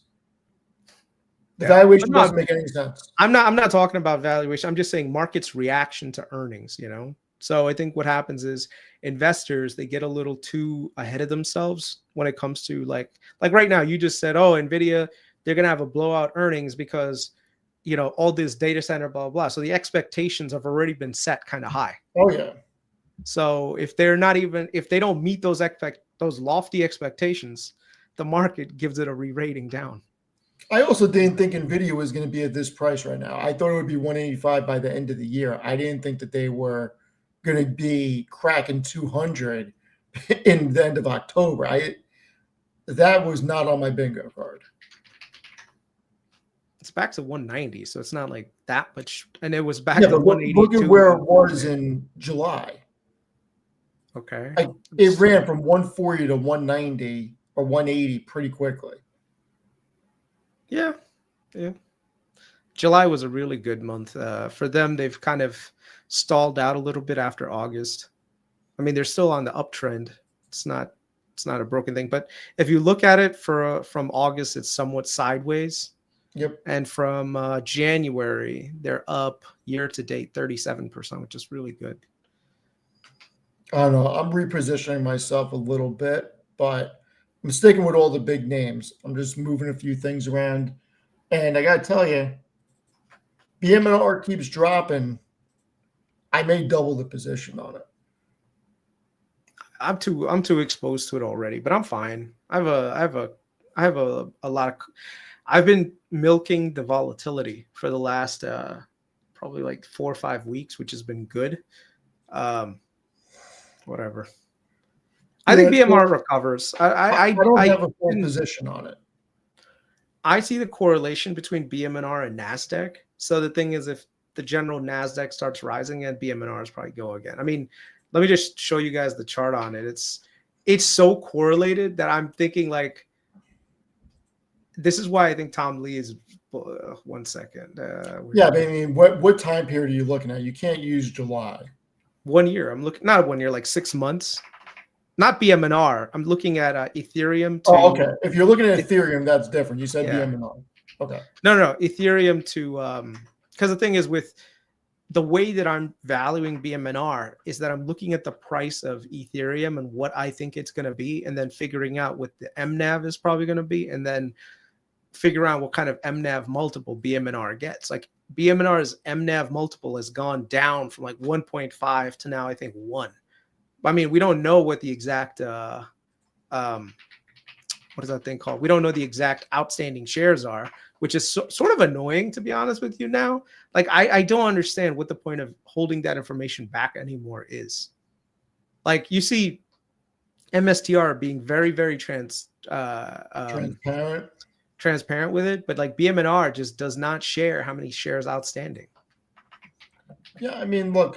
Does it give them any benefit to do that? I mean, early on, it could have benefited, like, against short sellers, maybe, but I don't know. What doesn't make sense is why they're not staking yet. I don't understand it. I'm not smart enough to understand it. They have such a big position. Just start freaking staking already.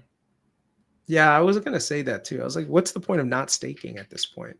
I mean, they have so much Ethereum, the network benefit, restaking. I mean, all that's a credit to the bottom line. They can throw it right back in. Yeah, Tom Lee was on CNBC on Friday. I don't know if you guys caught the clip, but he said soon we will start staking, and he was saying it's going to be almost 400 million of net income. That much, huh? It's crazy. Hold on, I'm going to pull it up.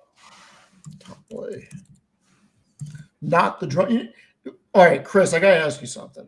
Was Amit trolling us back in the day when he really was saying that he did not know who Tom Lee, the drummer, was? No, I don't. I just don't think he knows. You don't think that he knew who Tom Lee from Motley Crue was? No. Hurts my heart. He doesn't know a lot of things, man. He's a young guy. I mean, I know him, but I know him for all the wrong reasons, unfortunately. Of course, Tevis would say that. Which one was it when he was wearing the green tie or not? Just search CNBC closing bell, and the first one that should pop up should be with Tom Lee. Pullback is normal plus AI boom, or no, it's the one with the green tie where he looks like somebody just beat the shit out of him. I got it. He's had a rough week, I think. He has had a rough. He's been on everything. I love him, man. He's great, and it's impossible to listen to him and not be more bullish. So just play this clip. It's gonna be great. So I have not seen this yet. I do want to watch it. Chris, have you seen this yet? Which one? Tom Lee on CNBC from yesterday. I probably have. Go ahead. All right, hold on. Tom Lee, not the drummer. I included this in my read. This one, Tavis? Yeah. Strat's head of research, a CNBC contributor. He, of course, also the chairman of BitMine. So it's good to have you. Ether's down 8.5% this week. Bitcoin's down 8%. BitMine is down 20%. What's happening here? Scott, I think we're still seeing the repercussions of that April 10th crypto deleveraging event. It was the biggest deleveraging event ever. Wait, stop. And there are still... Did he say April 10th? By the way, there's an echo. Why did he say April 10th? He means October. He meant October. Okay. I didn't catch it. Hold on. The repercussions of that April 10th crypto deleveraging event. It was the biggest deleveraging event ever. And there are still, I think, some market makers that have some balance sheet issues that are trying to raise capital. So I think that this is leading to a market that is kind of raised. Every time we get a bit of a rally, there's some capital trying to be raised. And I think that's what's suppressing crypto for now. That's, of course, going to end soon, but I think that's led to why crypto has underperformed equities since October 10th. All right, let's pivot to the market itself.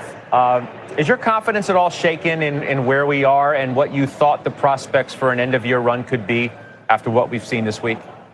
Well, it's never fun to see markets wobble and then stocks that are quite popular like AI and the quantums and nuclear come down so hard.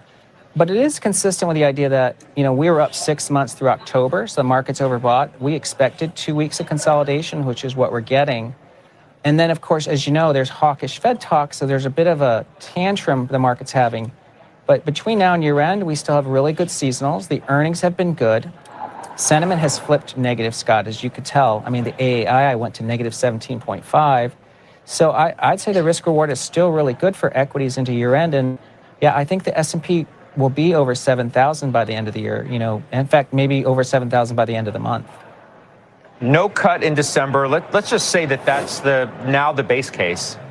And AI remains volatile.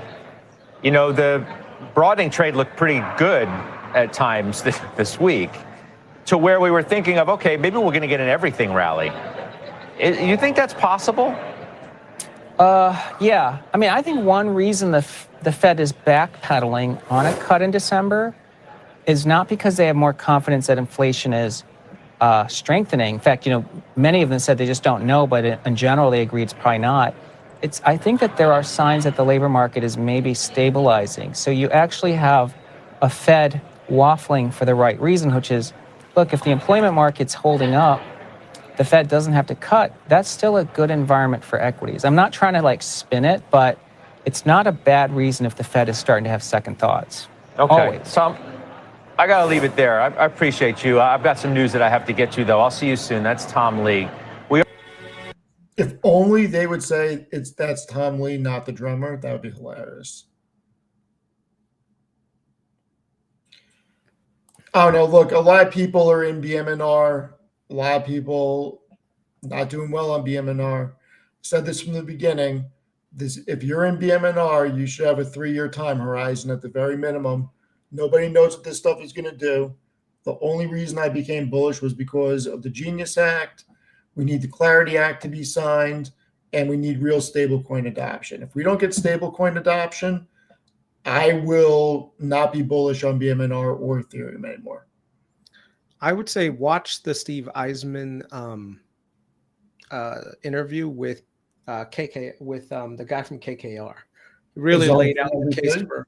Yeah, no, it was on his podcast, the Steve Eisman podcast, and it was really good because it really did solidify like why things are going to be tokenized. You know, tokenization is going to be a much bigger thing than people realize. So, check this out right here. There's a correlation chart.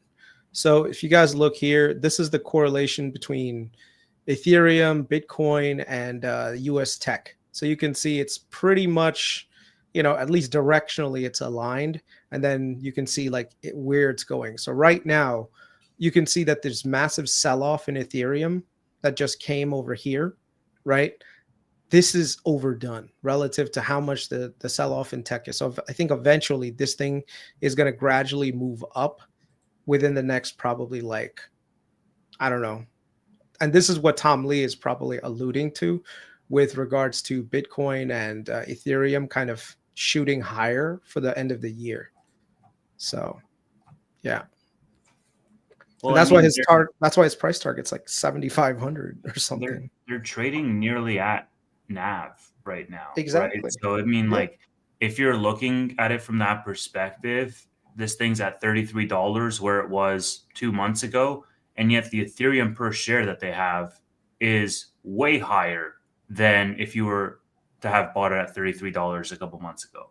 Right. So I think you de-risk a lot if you're bullish on the underlying Ethereum ecosystem rising to buy here, because it's at a technical bottom or near it, I should say. The Ethereum per share is higher and they're basically at the net asset value. I wouldn't go that far, only because we don't know what the outstanding share count is. Right.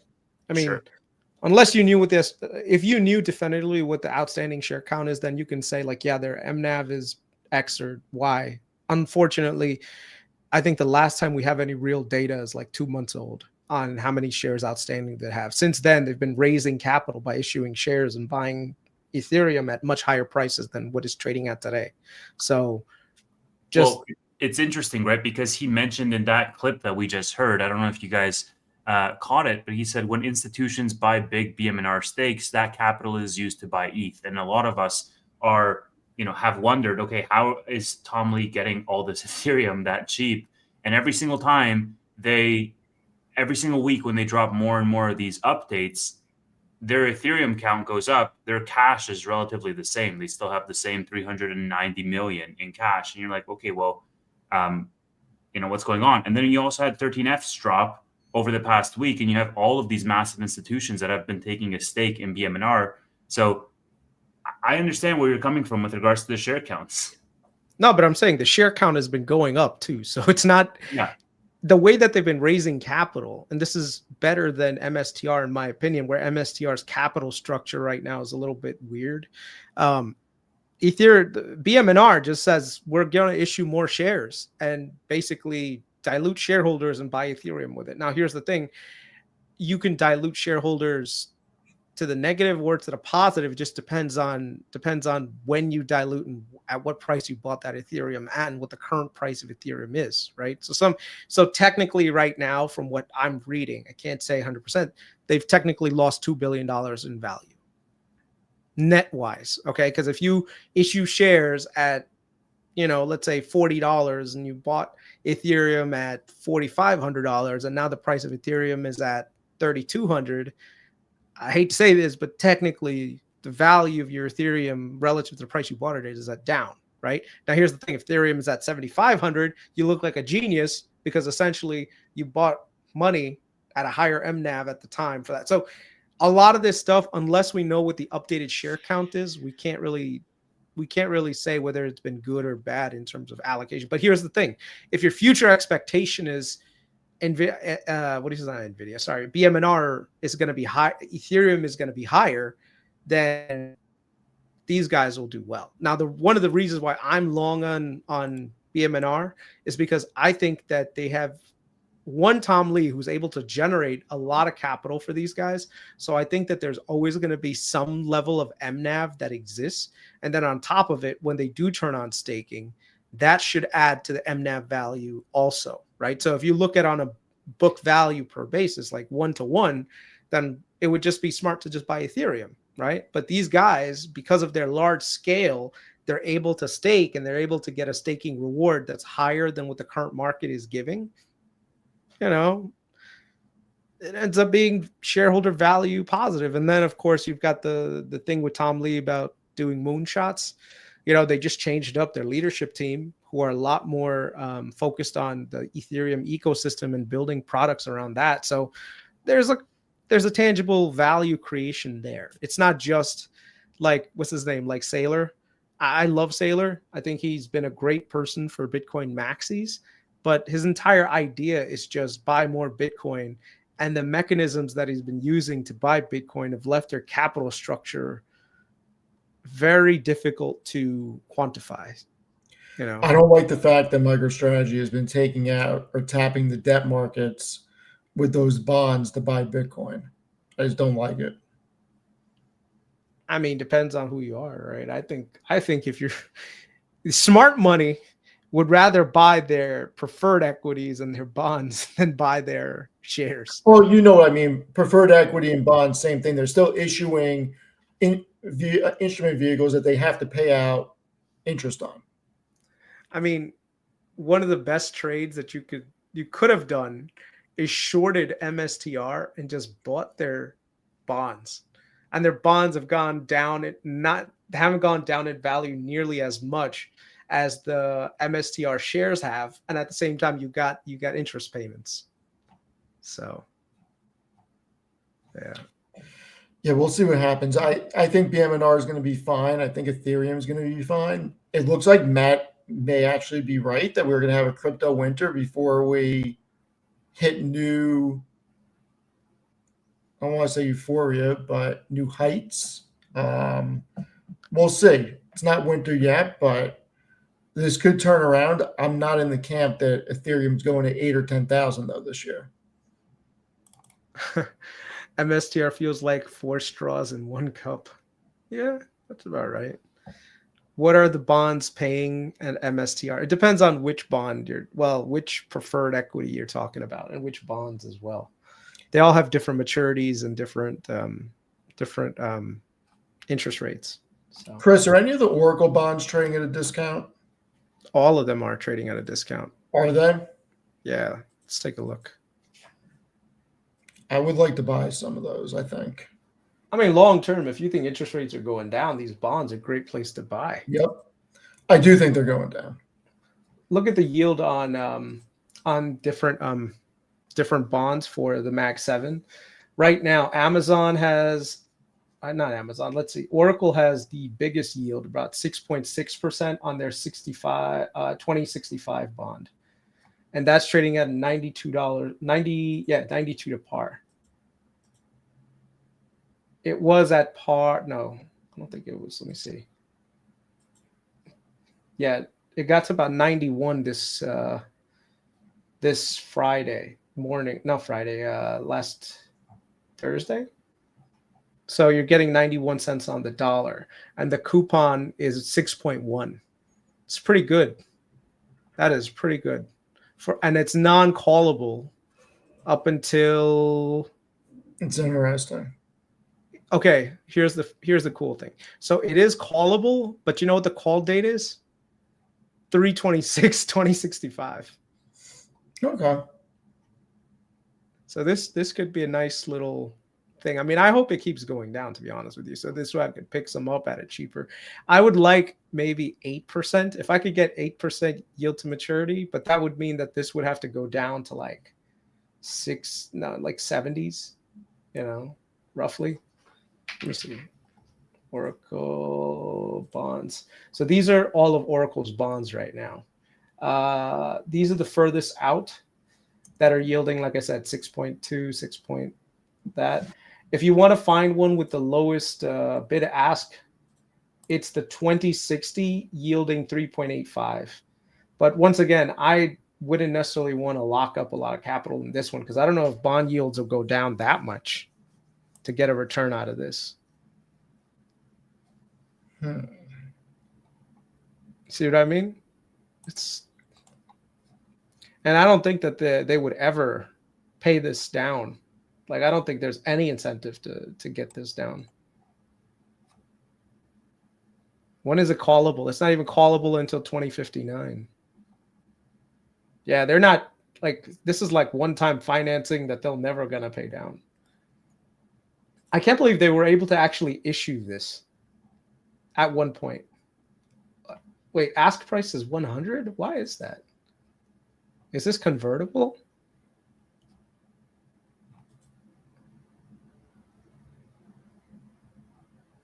Maybe it's convertible. A 1.6 coupon?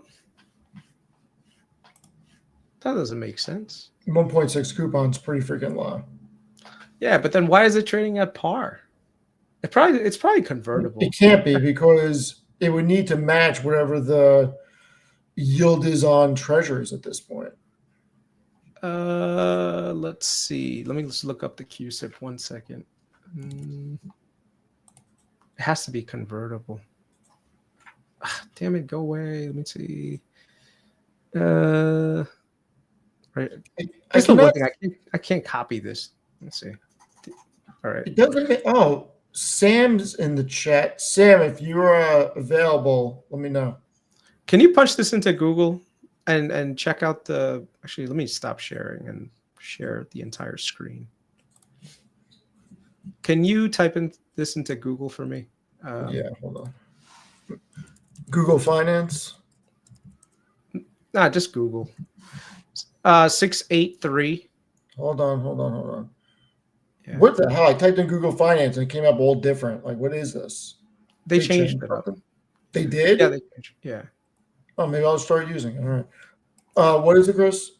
683 89X CC7. Oracle 1.65 25 March 26. Can you share your screen? It has to be convertible, right? C bonds. Yeah, give me a sec. I'll show right now.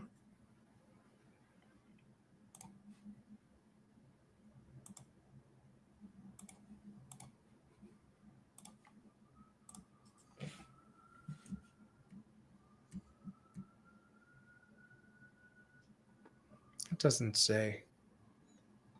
It does not say. No, this is a terrible thing. You have to go back. Look at another site for it. Or you can look at their filings. And it's probably in their filings.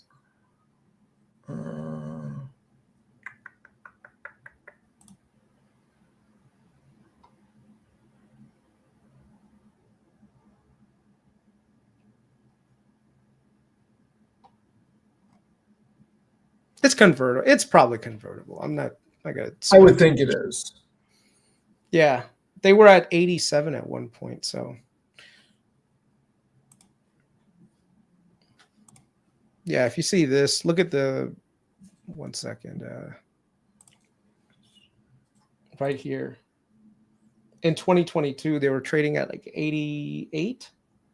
Now it's like 99, so it's almost close to par again.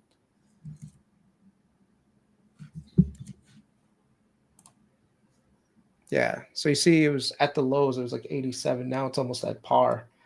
Let me see. Damn, I can't even add a compare thing on here. Otherwise, I'd look at the share price. But yeah. Yield to maturity is 4.46. How does that make sense? 1.6.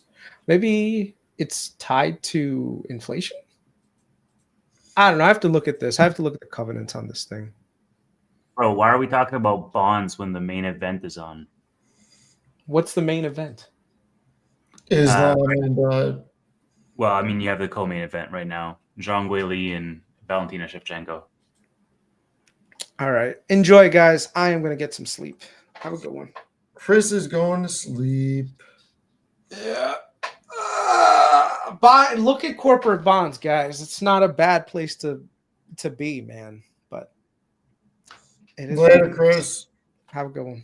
Bye. See you, Chris. And then we're there too, Tavis. Hell yeah. And then there were two. Zhang looks pretty good. She looks the more fresh fighter. I don't know if people care that we're talking about this, but I will tell you that I am in the same camp of adding some bonds to the portfolio. mhm. I'd like to find, I mean, the Oracle ones are interesting to me, but there's a few that I'm interested in. That's cool. You have no interest in bonds. No. You buy contracts, or you actually place bets on these fights. I can't buy contracts because I don't have predictions markets here. Thank you, Jonathan. It's with crypto. And yes, Brad Jacobs is a dog. QXO is the company that I am most interested in right now out of new positions. And I will be continuously adding to them over the next several months.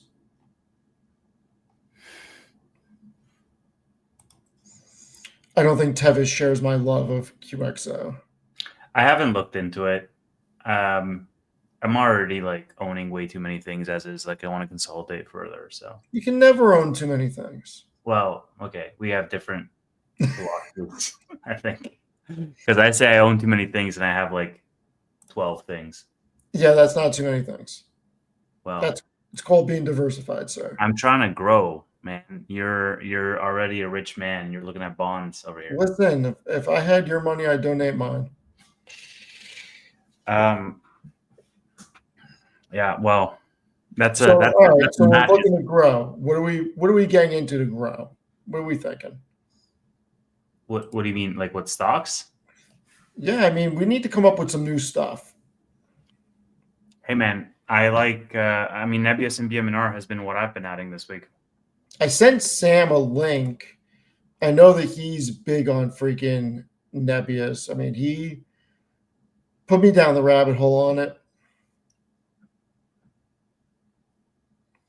Oh God, choice between Costco and Target for the long term. You know what? Somebody asked, you don't like Meta? Meta is one that I'm probably going to end up building a position in. So stay tuned for that. But over the next, until the end of the year, I want to build a Meta position. I mean, look, anything can go lower. I don't think Meta goes much lower than where it I is. hope it does. Oh. I mean, if you're looking to build a position, I would agree with you. But what somebody asked how the app is going. We're still on track for a January launch, so very excited about that.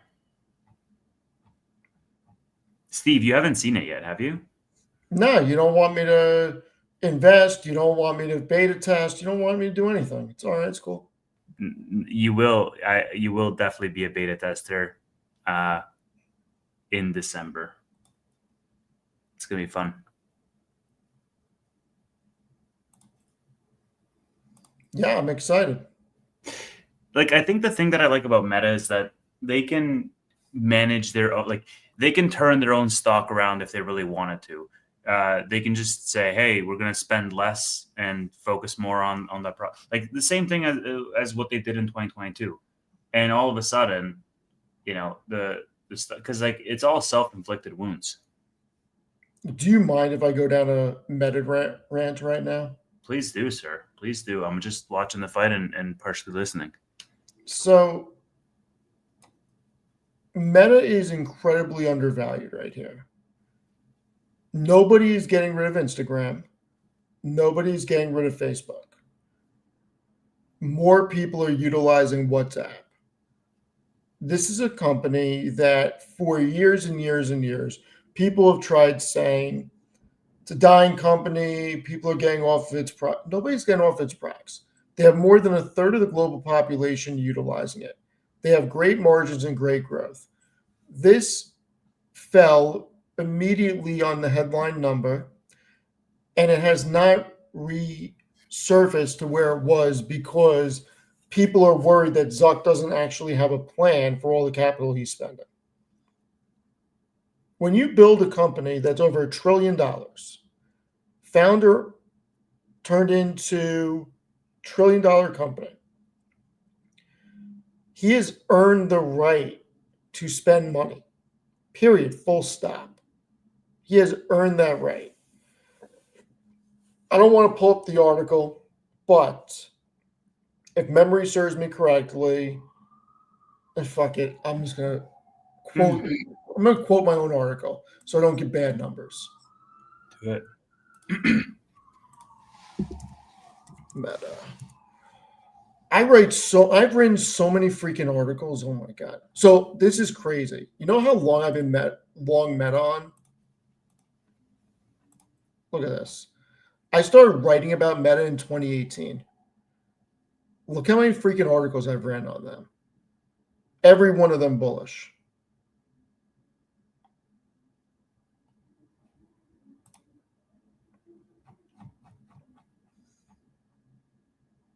All right, here it is. So over the past 2 years, they've generated 197 billion in operating income. Now, Reality Labs has lost 39.29 billion. It has still netted out to be $158 billion over the past 2 years they've generated operating income. And they're currently operating at a 40% margin, losing 4.4 billion in the last quarter in Reality Labs. So to me, everybody's freaking out for no reason. They can tomorrow say that they're going to stop spending on Reality Labs and shut it down. Stock goes up 15 or 20%. Because that's the only overhang on the stock right now. Yep. And exactly. it shouldn't even be an overhang, because how many companies are generating a run rate of 80 plus billion in operating income? Less than 10. I say that confidently, less than 10. So to think that we are in a situation where Meta's been chopped by 15 or 20% on a one-time tax hit and an idea that Zuck doesn't necessarily have a plan. If there's one thing we all know, Zuck has a plan. He always has a plan. You don't get to being a $1 trillion plus company doing 100 billion plus revenue, generating the profitability that he generates without having a plan. So to take the other side of Zuckerberg saying that he doesn't know what he's doing, it's the same thing with the whole AI thing. I'm not going to take the side of some bear that's on the freaking sidelines over Nadella, Jassy, Zuckerberg, or Sundar. Like, I'm going to trust them that they know what the hell they're doing, rather than some freaking pundit or some bear that is just sitting on the sidelines waiting for a better price to get it. I'm not buying it. Like, I'm not worried about Zuck. I'm not worried about Meta. They continuously find ways to win. Yeah, and they have enough resources to continue chugging along. Like, so, and again, like, I think if you subscribe to what Chris was saying around the hyperscaler route, you increase monetization on WhatsApp, and you can keep growing for much, much longer. Stop spending on Reality Labs as much. If they roll out something big with the AI front, then I think they're just going to keep on chugging along. So again, I think you're getting a good price for a business that's historically just dominated.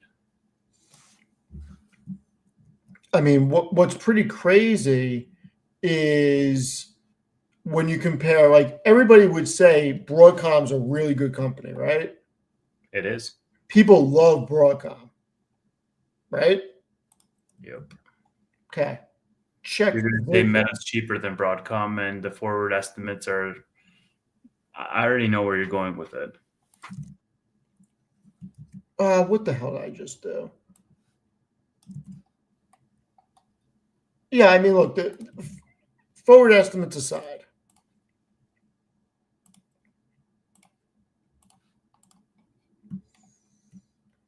Broadcom's a bigger company by market cap than Meta. Generates a fraction of the revenue, generates a third of the EBITDA, generates less than a quarter of the cash from operations, yet it's a bigger company. What are we talking about? Yeah, look at those capital expenditures, though. Right. But even with that CapEx, Meta still generates double the free cash flow. What's the growth rates? I have that also.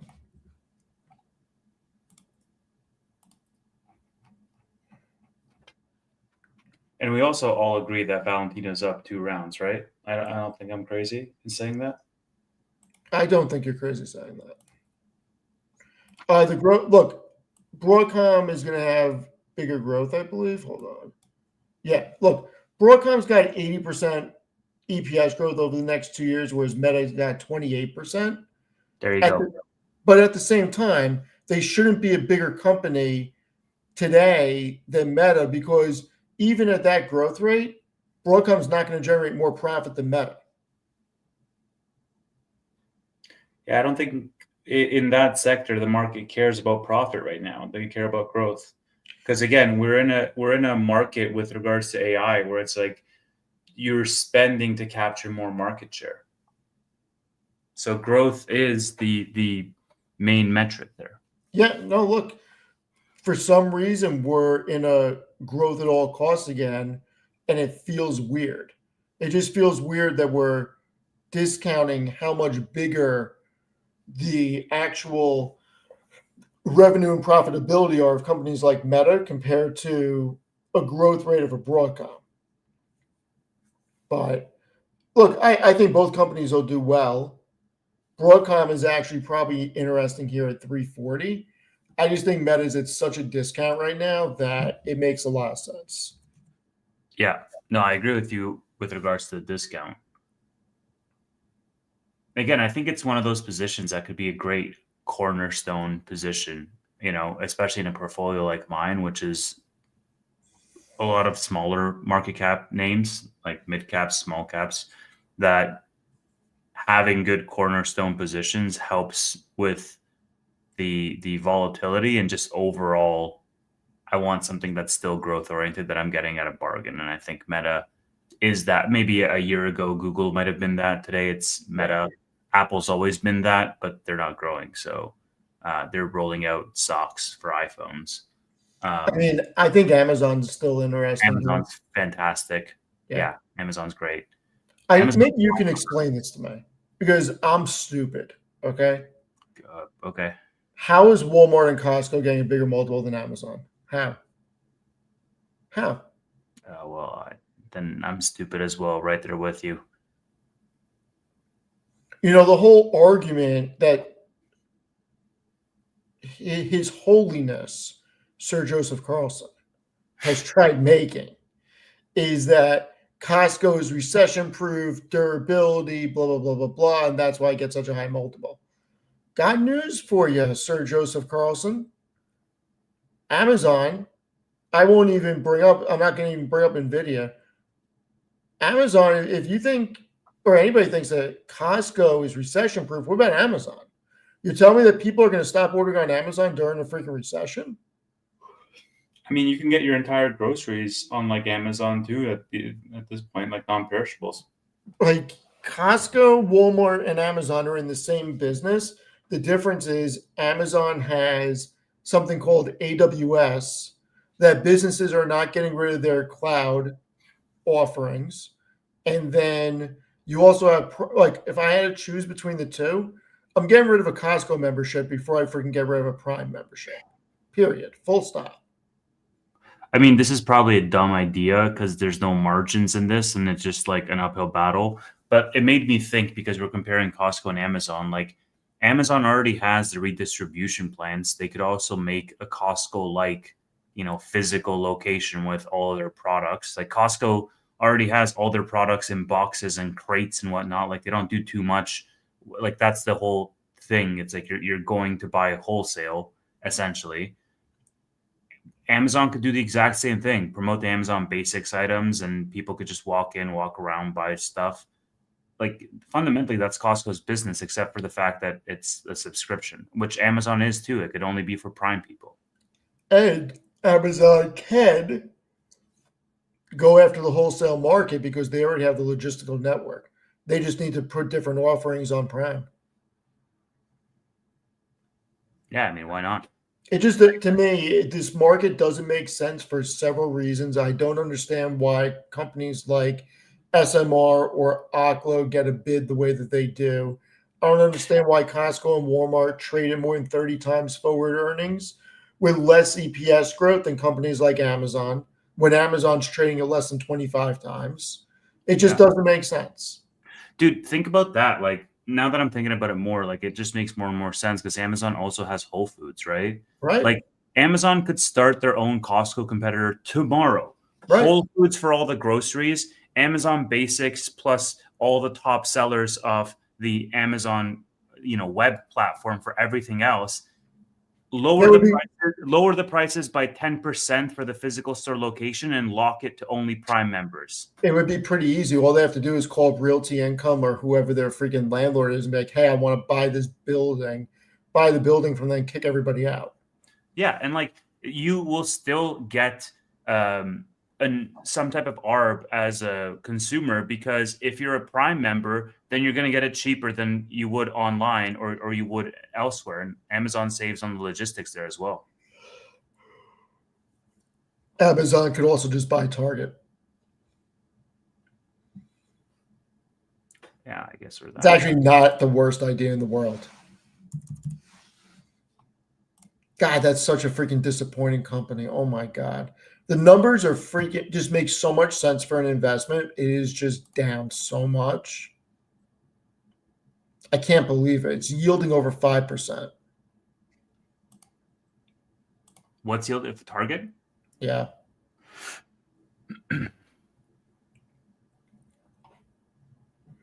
Freaking Target, man. I think Valentina has this at the risk of jinxing it. Hey, can we please not say that? Do you have money on this match? Let's just, not talk about what I have money on, what I don't have money on until an outcome happens. All right.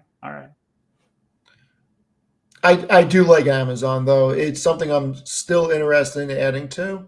I would not consider that I have a full position in it yet. I would say out of the Mag 7, the only 3 I have a full position in are Meta, NVIDIA, and Apple. Why Microsoft's high on my list. Just sell your freaking Apple, man. No, you never sell Apple. Dude, just reallocate it to something else. Reallocate it to Amazon. No, because if I had listened to everybody before, when it was down to freaking 200, it would have never rebounded to 270. Apple's one of the greatest companies ever. It's going to continue to be one of the greatest companies ever, and I will continue to hold it. There's no reason to get rid of it. The best thing Apple can do is sunset Tim Cook, which it sounds like they are going to do in next year. They need some more innovation, man. Did you see this thing that was coming out with the new iPhones? Like the paint is coming off the iPhones if you have like rubbing alcohol. Like literally the paint is different and it just comes off the new iPhone 17 models. Why would you put rubbing alcohol on a freaking iPhone? Okay, that's not the point. My point is like there's there's cost cutting and it's just like the quality is lower. And then it's like, what are they coming out with? These stupid freaking like socks for your eye? Like, it's so dumb, man. I will say I'm a little annoyed at my iPhone. Now, granted, I have a 14 Max. I haven't upgraded in a while. My battery's for shit.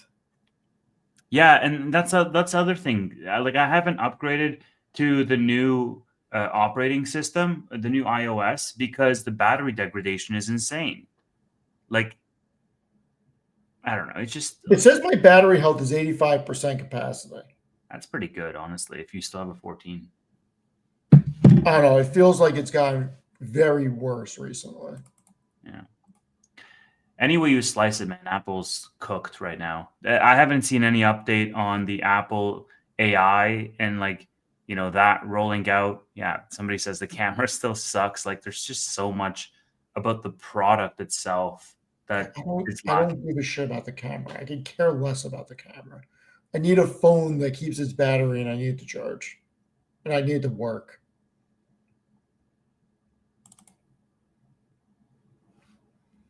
But I gotta tell you, I'm very interested in Microsoft. I can't believe I don't own them. Oh, you don't own Microsoft at all? No. Well, there you go. I can't believe I don't own them. I really want to buy them. Sell your Apple and buy some Microsoft. I can't believe Microsoft is trading at a cheaper valuation than Apple. Like, that to me does not make sense. Dude, cheaper valuation, better prospects. Definitely better prospects. So, like, logically, it makes sense. Like, we should do a whole episode on why Apple never got into cloud services and corporate. Bro, Apple was downhill ever since they rejected buying Tesla back in like 2018, 2017. Could you imagine if freaking they bought Tesla and Elon ran Apple? Could you imagine? It would be a whole different timeline. Right? You could integrate the like Elon's been talking about, you know, wanting to make a phone. Obviously, he's not going to do it because of bandwidth and capacity issues, but like, it would be so sick, man. And you could have all this AI integration. You could have the full like OTT system, like the smart home, smart car, everything under one roof. Like the value creation would have been crazy. But like instead, you have like an operations guy in the helm. I'm very surprised at some of the things Apple has done. I'm very surprised they didn't buy some of these media companies. I'm surprised they dumped all that money into the car. There's a lot of things I don't agree with Apple, with what they've done. Yeah. They played it way too safe. Zhang Guili getting her ass handed to her right now. It's you love to see it.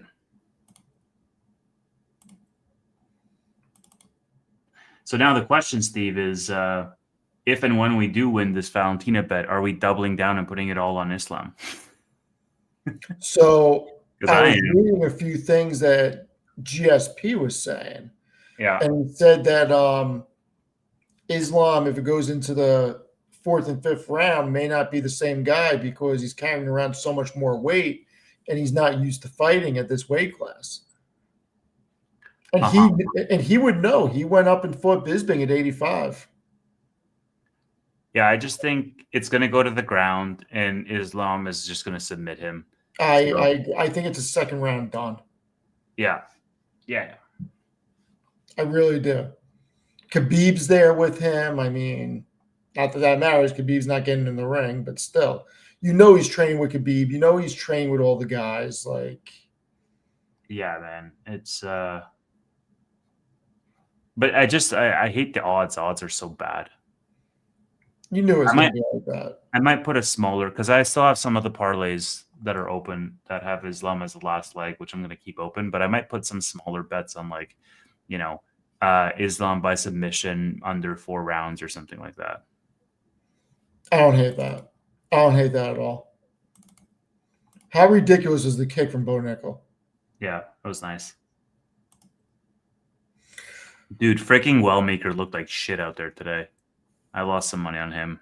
So sad. His last fight was amazing, but he I don't know. He looked really like cocky, trying to go for like the one punch, like the one counter punch knockout, and it didn't.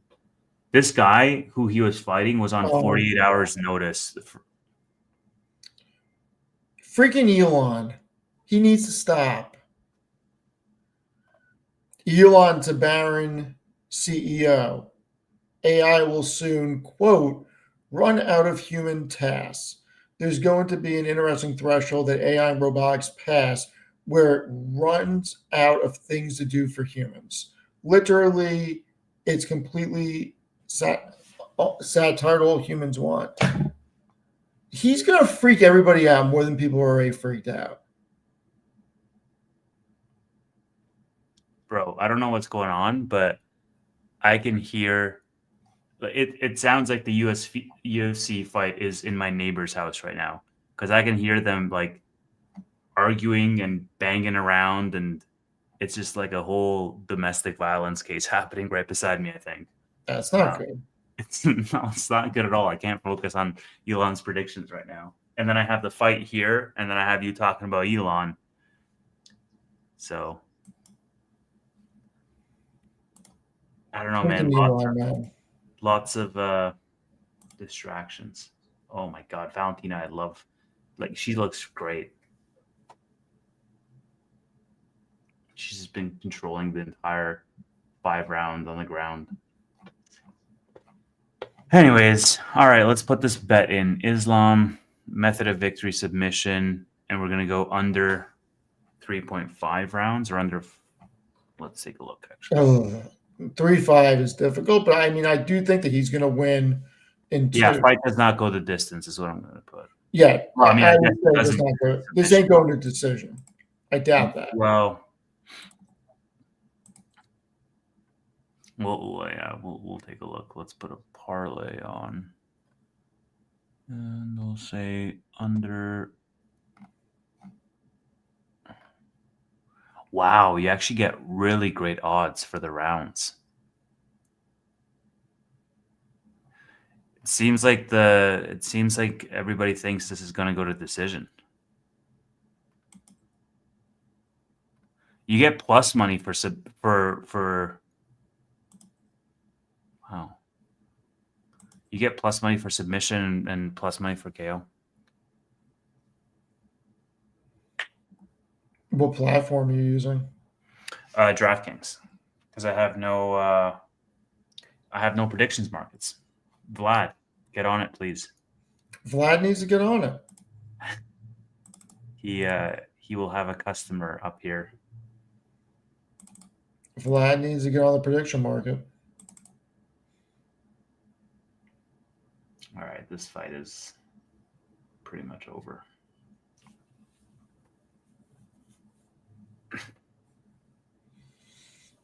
No, we'll see what happens. I mean, Tesla's getting more interesting to me. I really think the Optimus is going to change the world. Yep, I don't disagree. We'll see what happens over the next quarter, because it's going to be, I think, like with the credits ending and whatnot, it's not going to be a great quarter. We'll see what happens. No, I don't think this is going to be a good quarter by any means. Yeah. So if the stock does dip on this quarter, then I think it wouldn't be a bad idea to buy in for 2026, because I see some good tailwinds in 2026.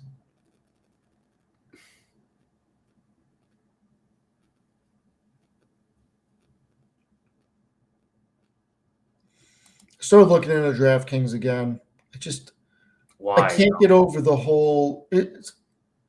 Sports betting is something that's never going away. Betting is something that's never going away, but I feel like people are going to be pushed toward bookies again with this new tax rule for next year. I really do.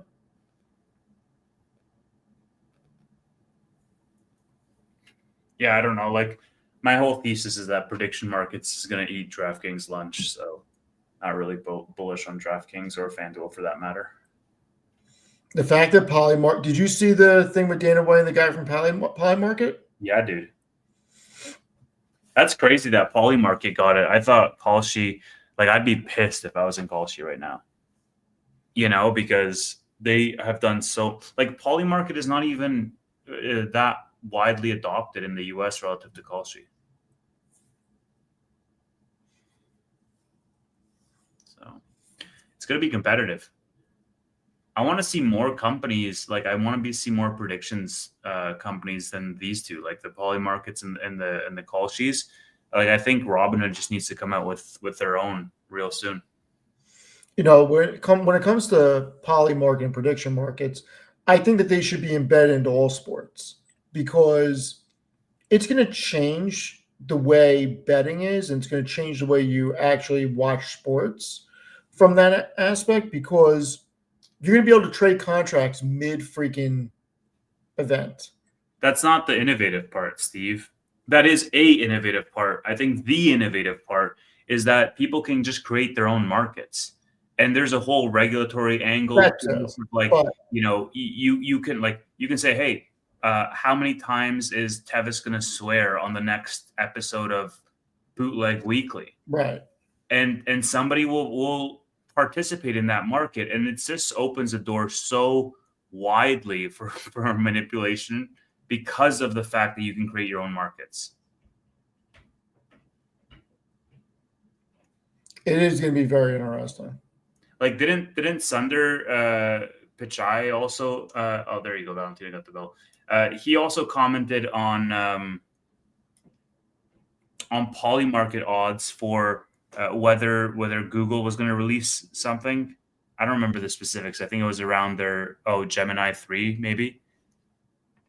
And he retweeted that, and it's just crazy, man. Because like, you think these companies don't take note of these things? Of course they do. Brian Armstrong called it out on the earnings call himself.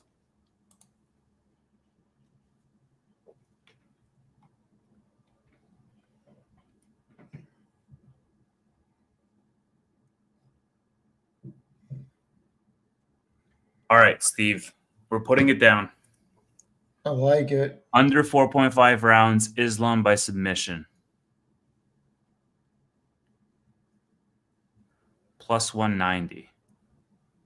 Let's take a look at what under 4.5 rounds Islam is. Plus 125. That's not horrible at all. Yeah, but if we do with submission on top, it's plus 190. I don't hate that.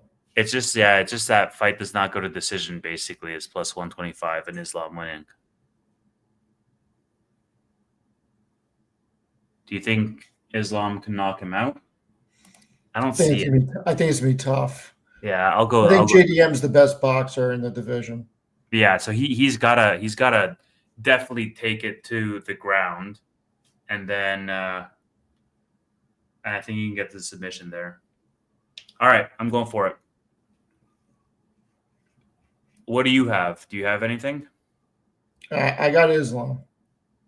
It's just him winning? Yeah, I just took him straight up. Sweet.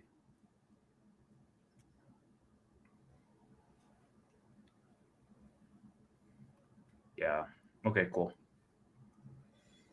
This is gonna be a fun one. So I'll stay for this, and then I gotta go to sleep. Were you nervous? You got your little freaking No, I just have it here on my desk, dude. I have a whole bunch of like. I got my fidget spinner here. Jesus. Yeah. So I have a whole bunch of stuff. I have an iPad that I opened once and I don't even use at all. I love my iPad. Yeah, you say you hate Apple. You got an iPad. What type of computer do you use? No, I'm entirely on the Apple ecosystem. Oh, okay, there you go. I'm entirely on the Apple ecosystem. But every single Apple product that I own was released prior to what, 2017, 2018. When was Apple Watch? 2016. So my point is like, in this decade, what have they released that's not socks? You know what I'm saying? Like, what piece of hardware has this company released that is not socks? They make socks. I'm so salty about the socks thing. I didn't realize they make socks.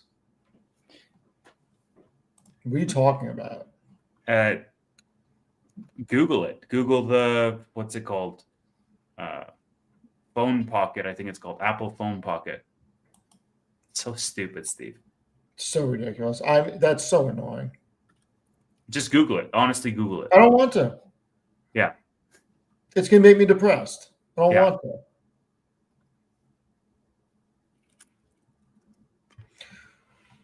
Yeah, Apple Watch was first released in April 2015.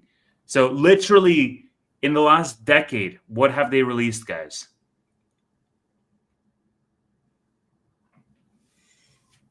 I couldn't tell you, man.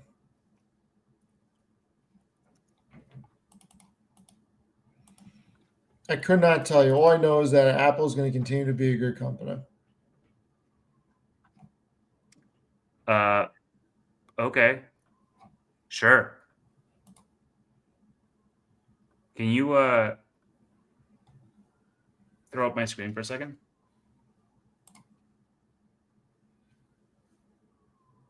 You want to buy one of those?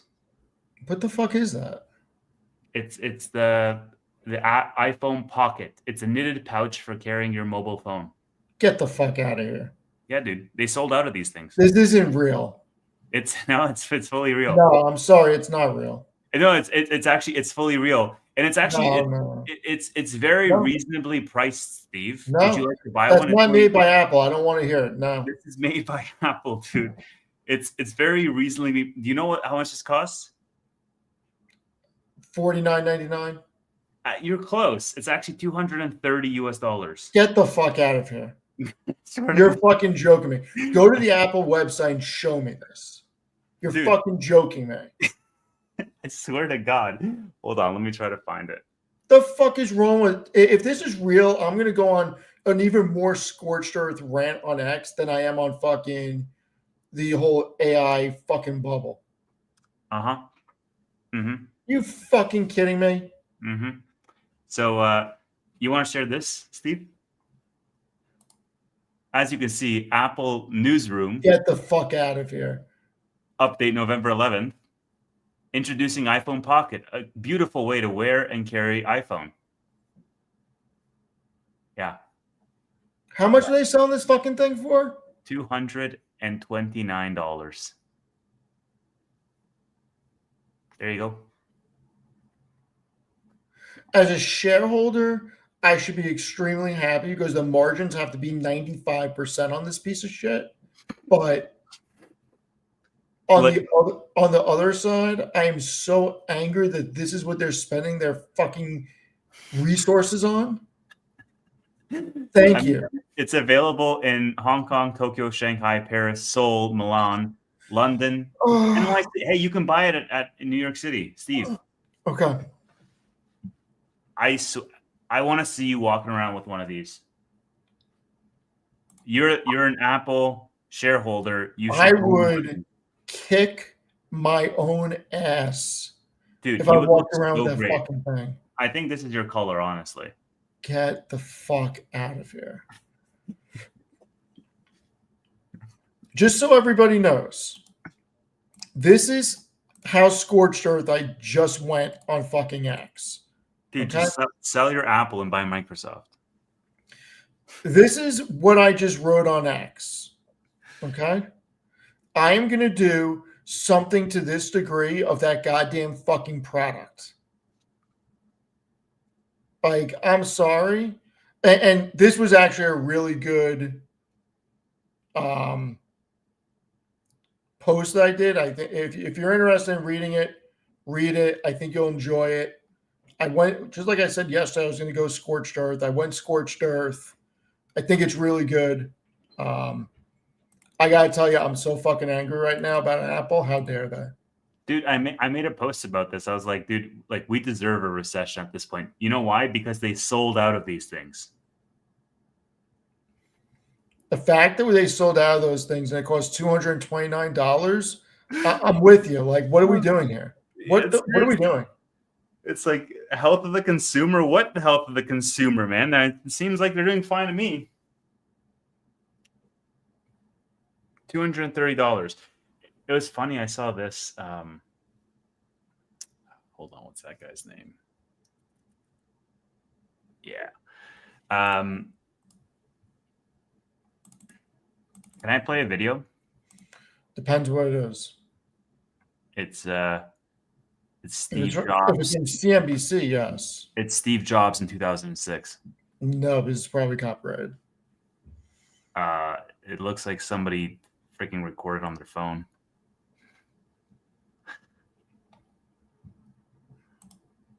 Somebody donate to Steve so he can let me play this video. No. And it's like a $3 donation because that's pretty much what we make on YouTube. I promise you this video is going to trigger you. I'll send it to you after. Send it to me after. Yeah, I'll send it to you after. This is freaking... I'm sorry, everyone. I'm so angry that Apple freaking did that. I am appalled. Yeah. I'm fucking appalled. Yeah.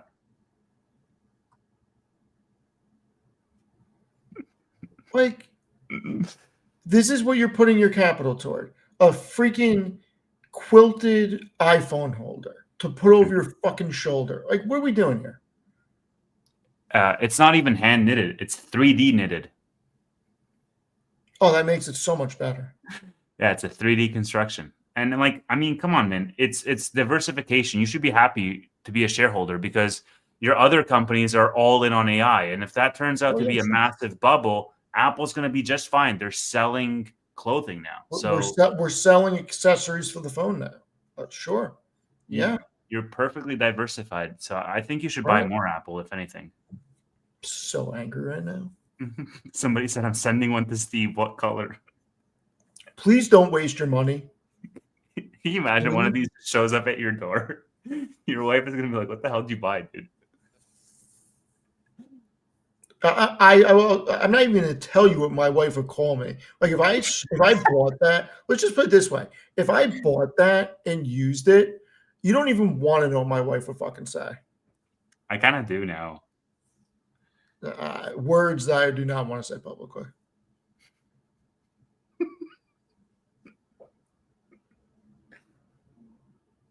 Would she call you stylish, a fashionista, an innovator, an early adopter? Because that's what I'd call you, sir. I don't think any of those words would come out of her mouth.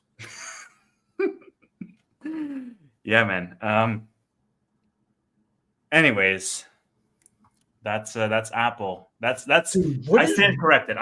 You know what? I have to apologize to the audience because I said Apple has not released a single hardware product in the last decade. I stand corrected. They just did one literally 5 days ago. Sorry, guys. My bad.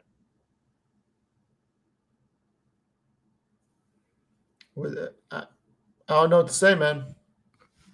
I'm selling Apple, Tevis. I'm going to buy Microsoft instead. That's all you have to say. I'm getting to that point. Like, I'm getting to that freaking point at this point. This is crazy. Can't wait to see the 2,300 word post you make about it. Oh, it's going to be fucking ridiculous. I promise you.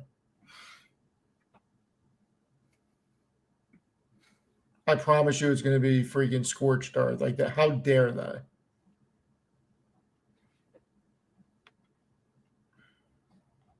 People need to give me more ideas about scorched earth posts. I actually enjoy making those long posts on X. Dude, what I want to see is intellectual debate between you and Joseph Carlson. It'll never happen. I think that will be terrific. I'll donate to the charity of his choice if he wants to do that. How about that? How much? I said it publicly, right?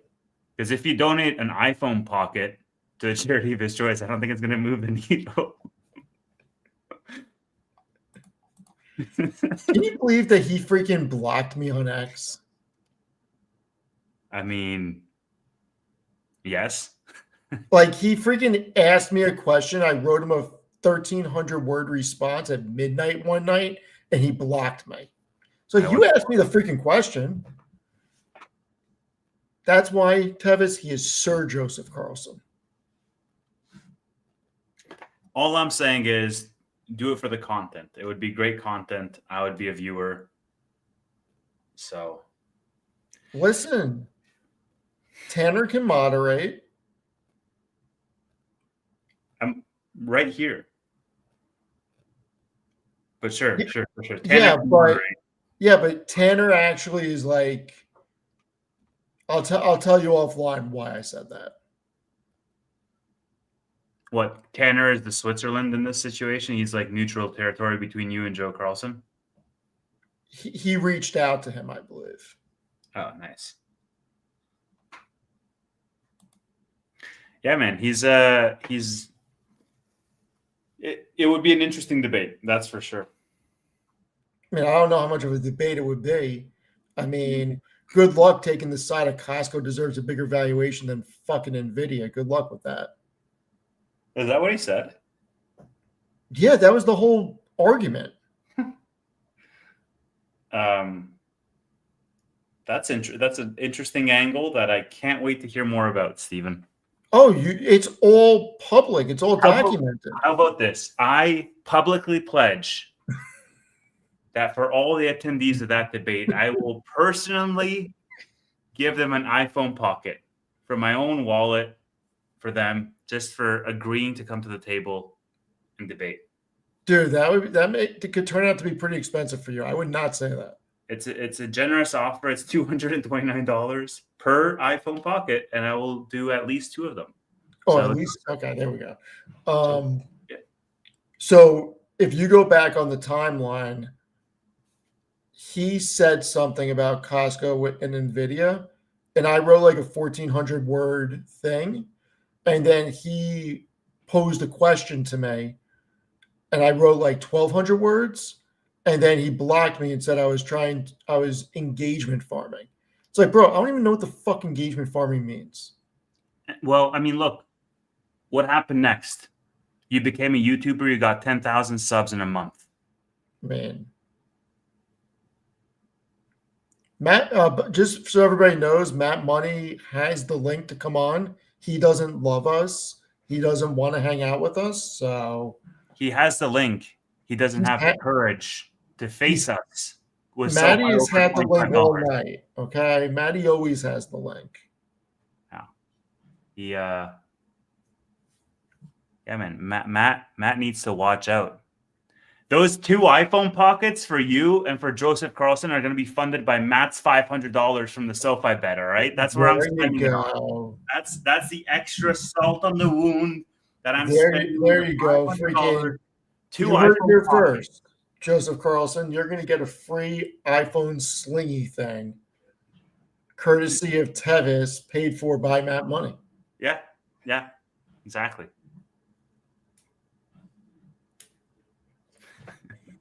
All right, fight is starting. Oh man, I hope somebody clips some of these. It's just, too good. I don't even know what to say anymore. Hey man, I don't. It's the world we live in. Apple, what are we fucking doing, Apple? Dude, freaking Islam is just insanely jacked. Dude, how scary is freaking Cosmot? Yeah, I mean, they're all scary, man. They're like UFC champions. He ain't losing for a while. Yeah. He is not losing for a while.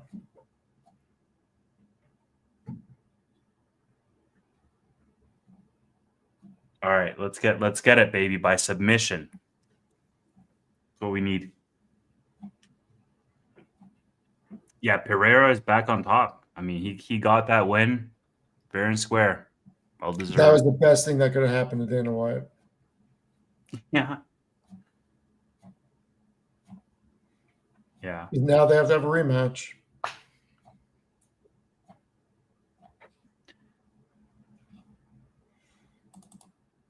I should start buying UFC cards. Madison Square Garden is packed. Dude, I told you I went to the Conor fight, like the Garden, right? Yeah. Sick. Against Alvarez, right? Yeah. Yeah, it's packed. Dude, the atmosphere must be sick. It's insane. Ugh, I'm so jealous. I definitely, whatever the next fight is there, I gotta visit for it.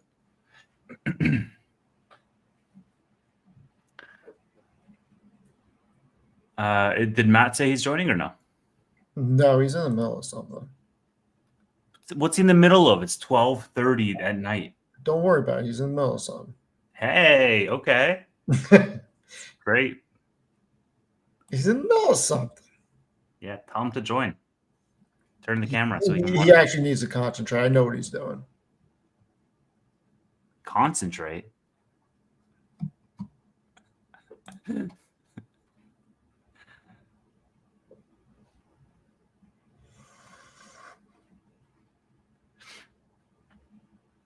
Even JDM's pretty freaking jacked. They're all jacked. Dude, JDM is a freaking wild man. Right? It's like, I wonder how they get that jacked. Oh, wait, their job is to work out all day. All day, every day. Like literally 8 hours a day, just at the gym working out.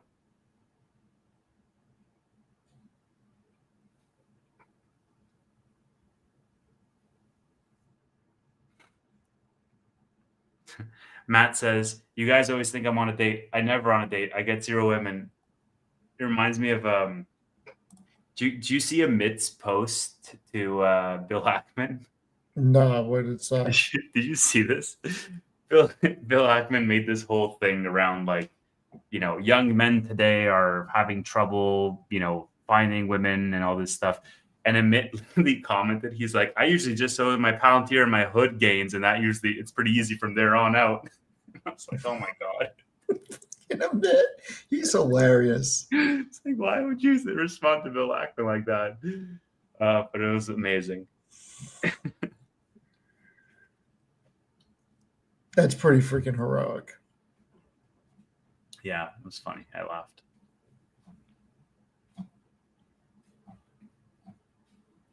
I hope everybody who's watching us right now is also watching the fight on the other screen, because it's just about to start. Isn't it crazy, Steve, that like whenever I look at these stats and whenever somebody's like, oh, this guy's 34 or 35, I'm like, geez, man, waited, like this guy's old as hell. And I'm like, oh, wait, that's actually what us real people are aged. And I don't know, it just blows my mind because like I look at sports athletes, like the football guys or whatever, and they're paid millions of dollars and they're like 24. I'm like, fuck, I'm old, bro. Like, what the hell? Wait till you get to be my age. Yeah, well, with your age comes wisdom. You're out here buying bonds and writing articles, cashing checks. I mean, I will tell you, I am regretting lifting weights the way that I used to. Why? I'm starting to have aches and pains in my joints. Oh. Well, that sucks, dude. You still look like you freaking power lift. I haven't touched a weight in years. Wow. You look freaking huge. I'm not. Tom Lee says, please do a play-by-play for us who got liquidated in the markets and can't afford pay-per-view. I get it, man. BMNR's at $35. It's tough out there. It's tough out there in the investment accounts. Yeah.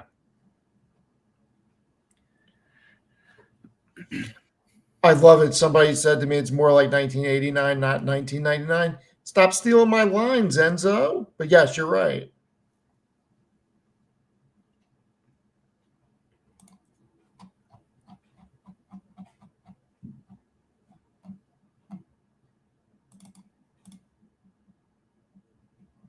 Dude, negative 300 odds for Islam. Just like crazy favorite. Closed as favorite in all 18 UFC fights.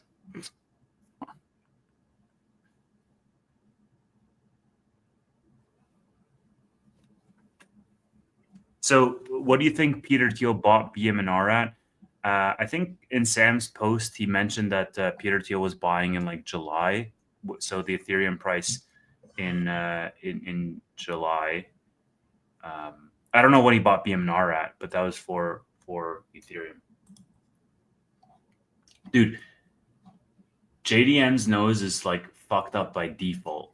Oh yeah. You see that thing? Yeah, it's all crooked. What the heck? Just permanently like a winding road. I love Bruce Buffer. He's an OG. He's been in the game like so long. Yeah.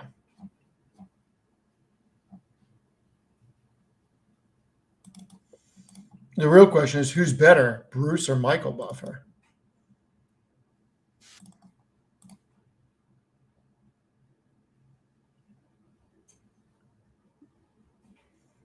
Oh, baby, let's get it started.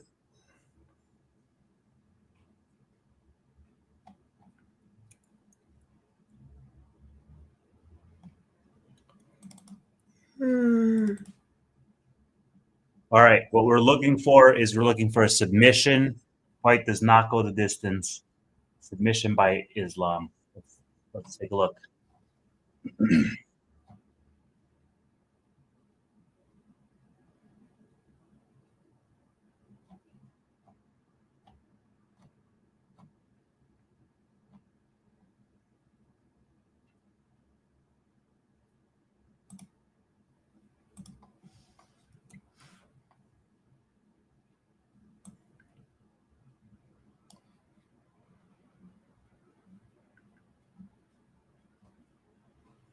I'm surprised Islam even made weight.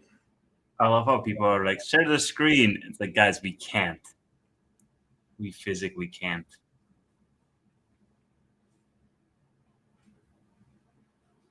You're surprised who made weight? Islam.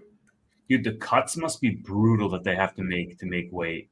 Yeah. Because they're also shredded. Like the body fat percentage is insanely low. Jeez.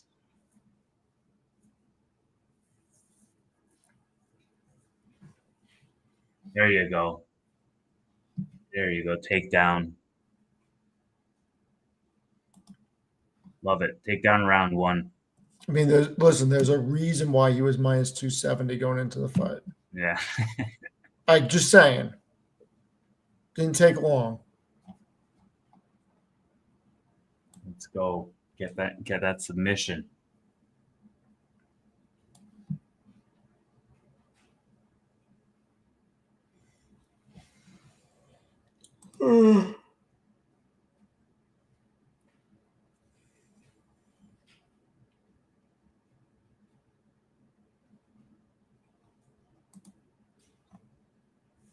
I want to bring up the prediction mark and see if it actually freaking changes as momentum goes. Yeah, you can throw that up on the screen, actually.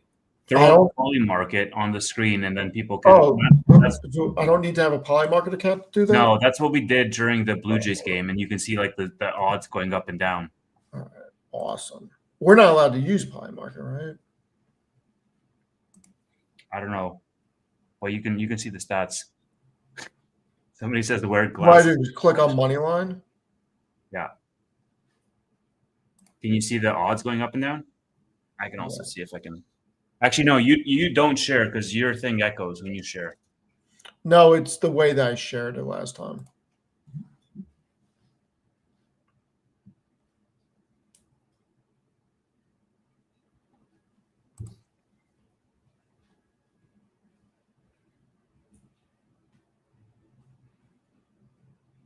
Yeah, hold on. Yeah, okay, good. Yeah, zoom in on the graph.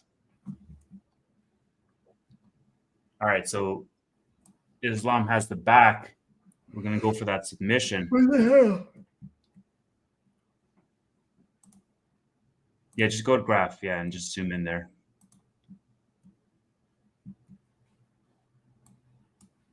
If you zoom in, Steve, you can also like look at this. Look at the bets on the side. You like.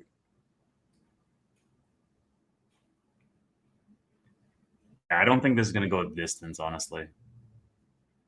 No, I mean, we knew that this was the plan.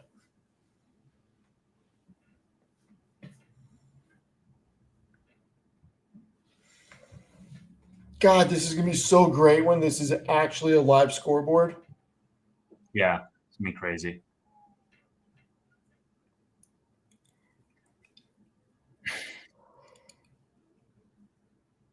It's crazy, man. Like, you have so many concerns about the world that we live in, but it's also so freaking awesome, the world that we live in, you know? Just so many cool things happening all over. Yeah. I'm very concerned about the world, man. Somebody said, explain these numbers. I'm not sure what there is to explain. Oh, so he has an 87% chance of winning according to the money line based on the bets that are coming in. And you can buy Islam to win for 85 cents on the dollar, essentially. Or you can buy Jack to win for 16 cents. So if Jack does win, it's going to be what, like a 6x on your money. But if Islam wins, it's going to be like a however much. It doesn't add up because there's also the poly markets revenue in between, which is a couple of pennies for every transaction.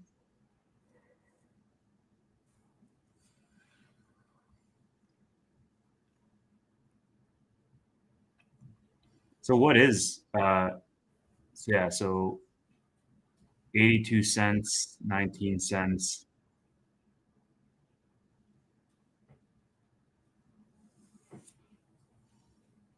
Can you check football? What do you want me to check in football? Oh, football for tomorrow? Is that what you guys want?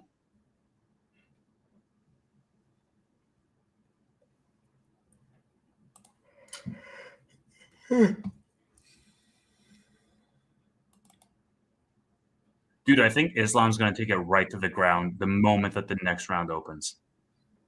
Yeah, that's the entire game plan. We know round 2 submission might be incoming. You might be absolutely correct, Kurt. In all seriousness, if he submits him in round 2, yeah, me calling the Crawford fight and then calling this, I mean, well, you should have bet on it, bro. No, I'm winning. That's all I need. I don't need to get fancy. When I start getting fancy, that's when bad things happen. All right, Bills Buccaneers tomorrow. That's going to be a fun one. Honestly, man, like the Bills lost to the Dolphins last week, so they haven't been looking like super crazy good. Like everybody was like, "Oh, Bills are going to win the Super Bowl this year," and like they haven't been. Well, it's because of what they did last year. What do you mean? Yeah, no, I know, but they haven't been like playing like that. Packers look good. Honestly, here I might go with like the Buccaneers spread, not +6. I might go with like +7.5 or something.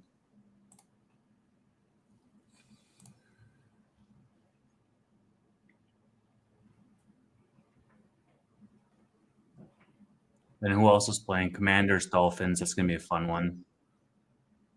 Dolphins are riding the high. They're favorites. I might go Commanders there. At least the spread on Commanders, since they're the underdog. Holy, look at this. What a weird position to be in. He's just like sitting on your face. It's so weird, dude.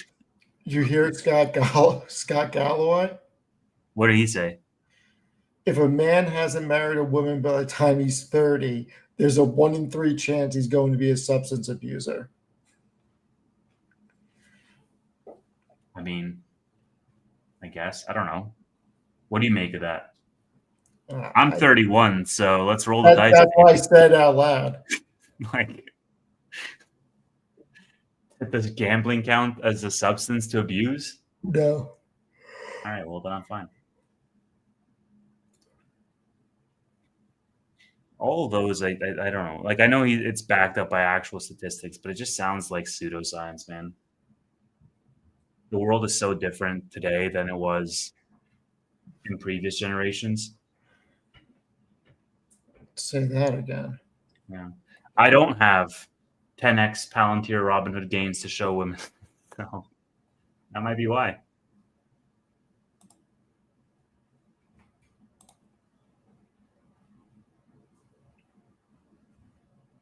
Yeah, 40 is a new 30s. I agree with that.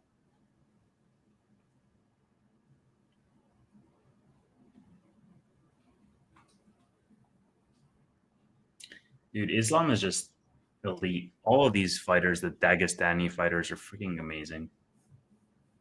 Is Islam also a Dagestani or no? I believe so.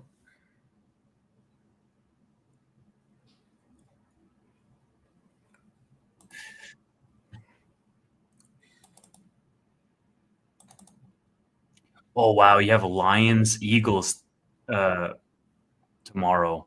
That's going to be a really fun game to watch. Lions, Eagles. Wow. I don't even know who to go for that one. Going with the Eagles, spread your wings. Probably. I mean, I like the Lions, though. I might go spread on the Lions, quite frankly. Yeah, those might be my bets for tomorrow. Spread on the Lions, like a +3.5. They don't lose by more than a field goal. And then spread on the Bucks. I'd probably go +7.5 on the Bucks. And then I don't know what else yet.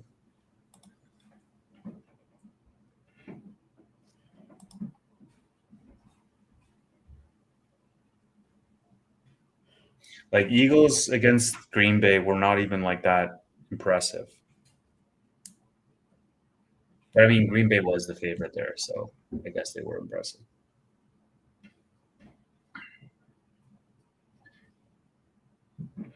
All right, well, I think you survived round 2, Steve, so The prophecy has been destroyed. there's always round 3. And Apple can always come up with a stupid other product. You're still on that, hey? You're still salty about that product. Fuck them. And I'm going to tag Tim fucking Cook in it too. Yeah. Motherfucker. I don't even know what I'm going to be able to do. Like, this is going to be, I'm going to have to really think about all my gripes with Apple. This could be like a 4,000 or 5,000 word fucking post. Just tag Tim Cook in it too. Tag everybody.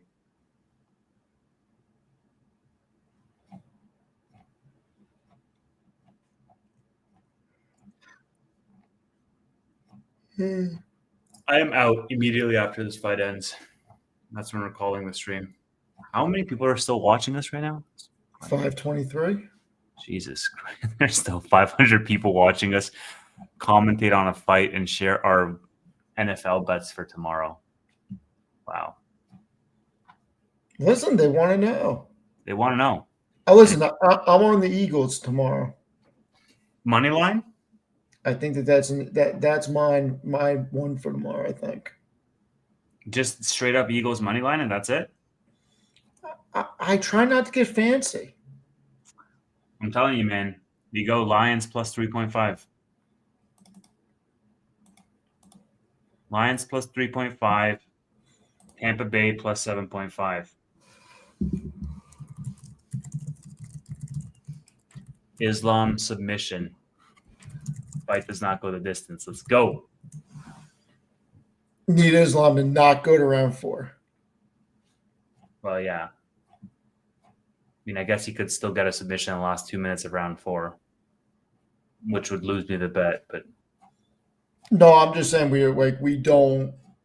He's not used to fighting at this weight. Like he needs. Dude, if he goes to round 4, he's going to be up 3 rounds. Yeah, but it's not what I'm saying. What I'm saying, he's not used to fighting at this weight. He could get slowed down the back half of this fight. Yeah, but he's not going to get knocked out. So, like, he's going to be up 3 rounds. Even if he loses the last 2, he's still going to win the fight. The bigger worry is that your chances of a submission are slipping because now they're all getting sweaty and it's just harder to get a hold.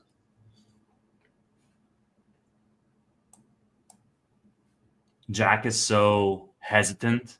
He's down 2 rounds. He knows it.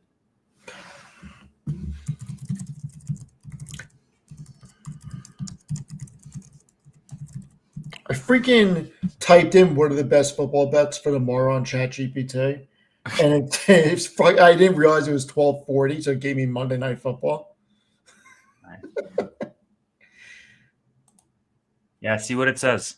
I'm asking it. Better yet, you should say, I'm taking Tampa Bay plus 7.5 and Lions plus 3.5. What do you think? On a rate of 1 to 10.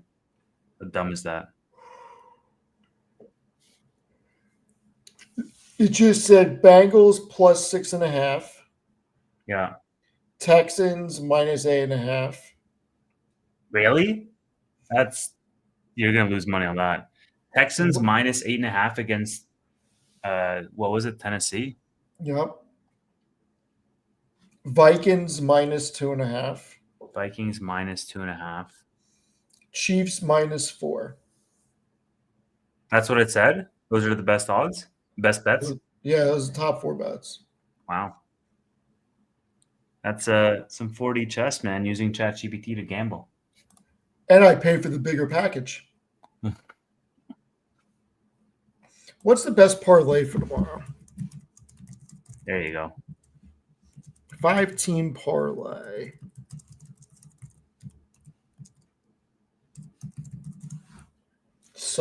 Oh God. Tomorrow morning, BM&R video dropping 9 a.m.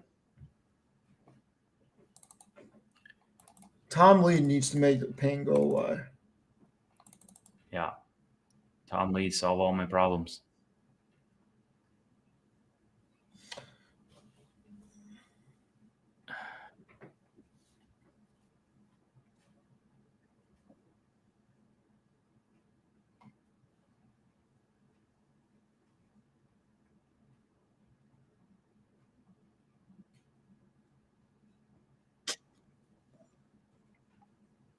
All Like right. Islam's up. Here's Oh, there you go.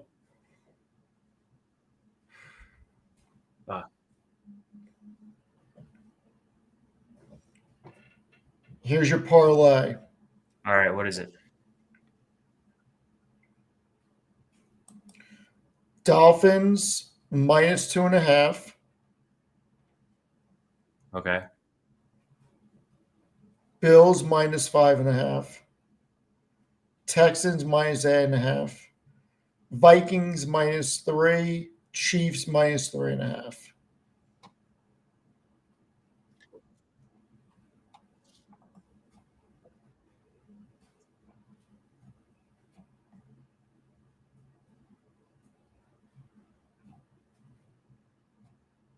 I don't really put parlays on like who wins. I just like parlays usually for me are what happens in the game, like yards, touchdowns, whatnot.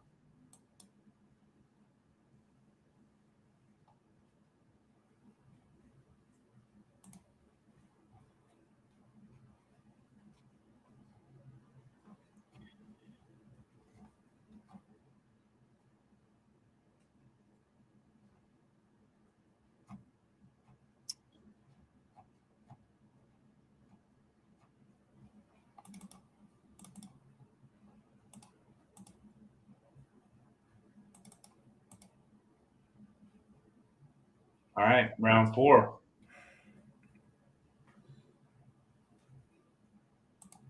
It's now or never, Steve. I think we lost this bet. Not happy. I think we might have lost the parlay. We'll still win the Islam money line, but we might have lost the parlay because he's got to get a submission in the first half of round 4.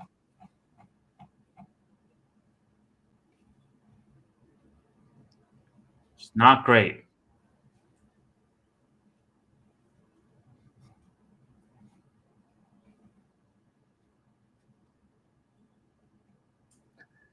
Early cash out. I don't have early cash out. See, that's the other problem with being stuck with a broker. Is like you don't get early cash out. Like if you had yeah, dude, I don't get early cash out.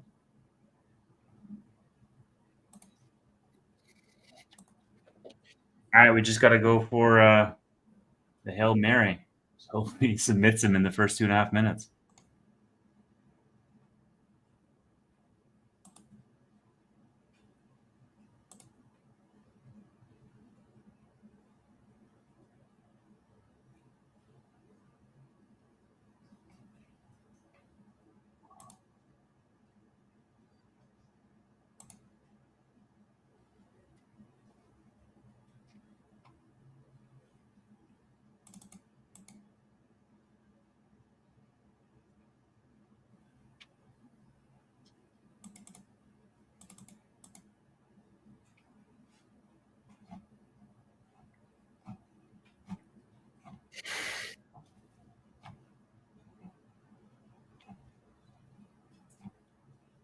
I gotta tell you, I'm really pissed about Apple. Still, hey, it's still on your mind. It's really getting me, guys. It's really getting me. Yeah, that's fair. Like, where do they get off? Where do they get off doing that? Yeah, how dare they? How dare they is right.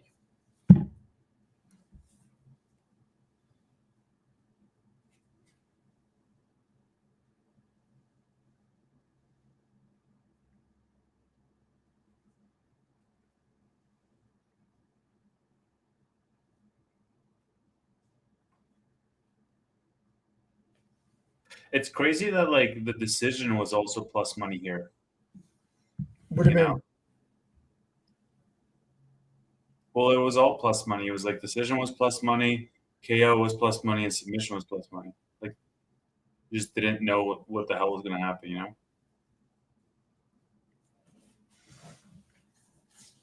This makes me want to get rid of my fucking iPhone, dude. Or instead of getting rid of it, you can get it a nice comfy winter jacket for my iPhone. Yeah, exactly. Why? Because it's not going to work because the battery's going to be too cold? I mean, that's now you're thinking. Dude, watch him submit him like right after the 2.5 minute mark. Are you kidding me? Are you kidding me?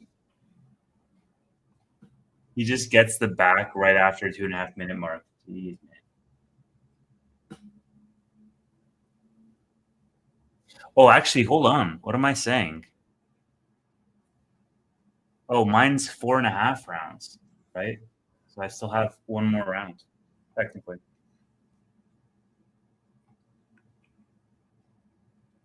So I should still be good here if he gets. Oh, look at this guy. Don't work. You watching this fight, though?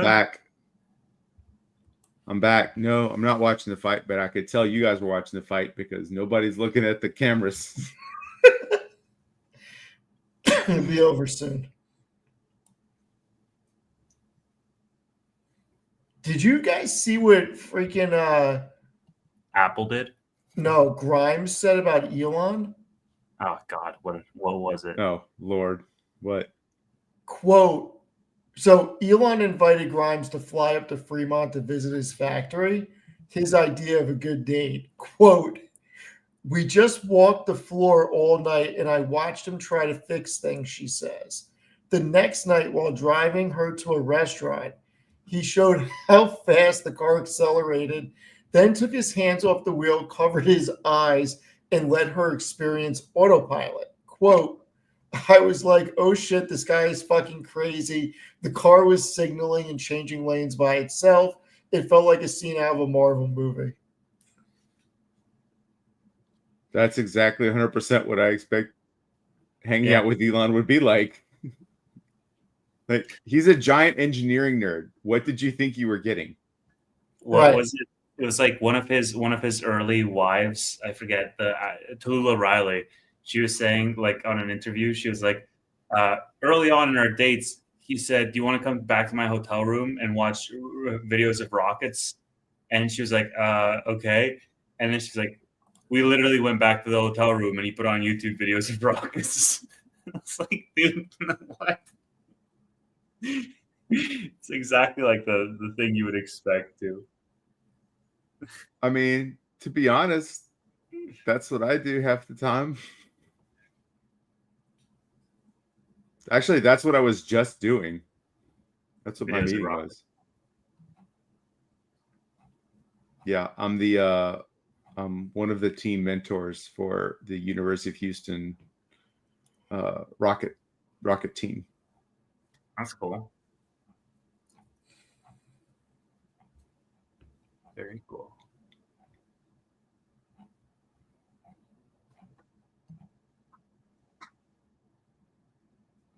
Wow, so this might actually go to decision, Steve. I'm a little shocked right now. Yeah.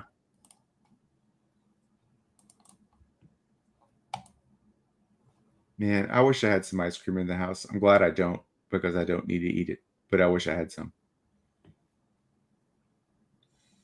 That's never a problem for me. I can just walk downstairs. Yeah, well, I used to be 400 pounds, bro, so I had to like keep stuff out of the house. It's so hard for me. I'm gonna have some cookies in a few minutes.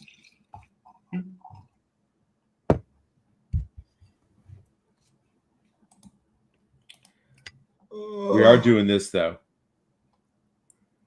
Oh, Weller, nice. Weller 12. I like it. Matt, you did not say that. Everybody in the chat, what movie is this from without actually Googling it? I used to say this all. I know. The next line is, I asked that to all my prey. I know. I have no doubt that Doug knows. Oh, here we go.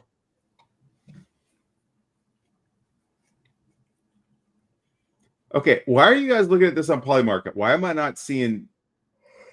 Steve, you haven't opened your Robinhood account yet, have you? What? You haven't opened a Robinhood account yet, have you? I have opened a Robinhood account, yes. All right. I can only assume that this is also on. Yeah, I have it on this instead of Robinhood, so I'm not showing my account. It's not on their web. It's not on their computer interface, though, right? I think it is. I mean, I know it's on the app.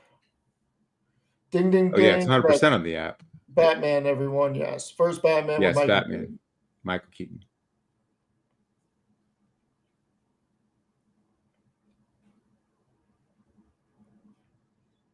Jury says Apple owes Massimo $634 million for patent infringement on the Apple Watch. That's a speeding ticket.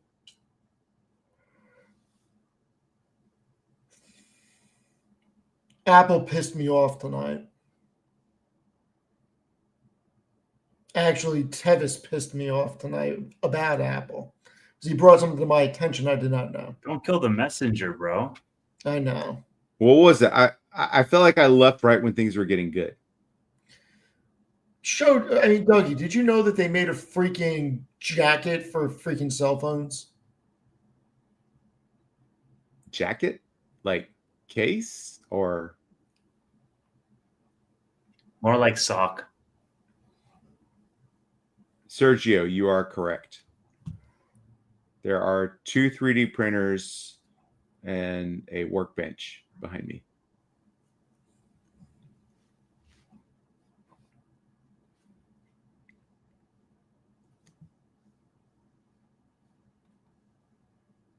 I'm not picking up what you guys are putting down. I may have had too many bourbons.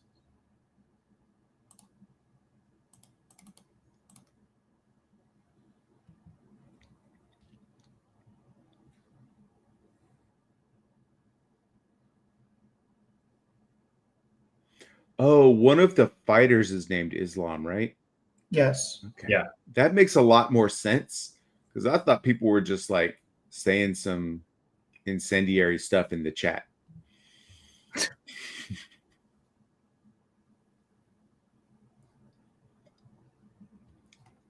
You know, if you read it with a different context,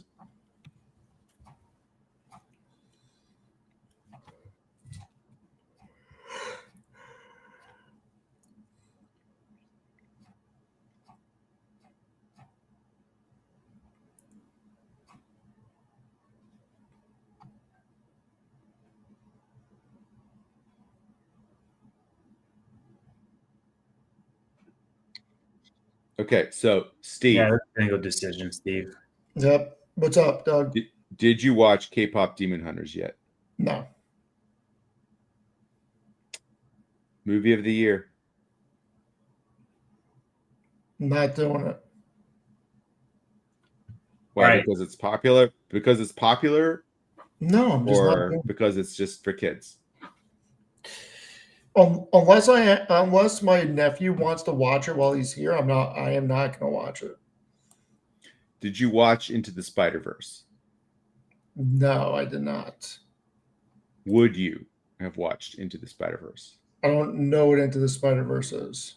It's a Spider-Man animation movie. Probably not. It's actually excellent. I mean, it's got like even Nicolas Cage is in it. Oh, this is a good question. What is Nicolas Cage's best movie? The Rock. Tavis? I don't know, man. I'd have to throw them up.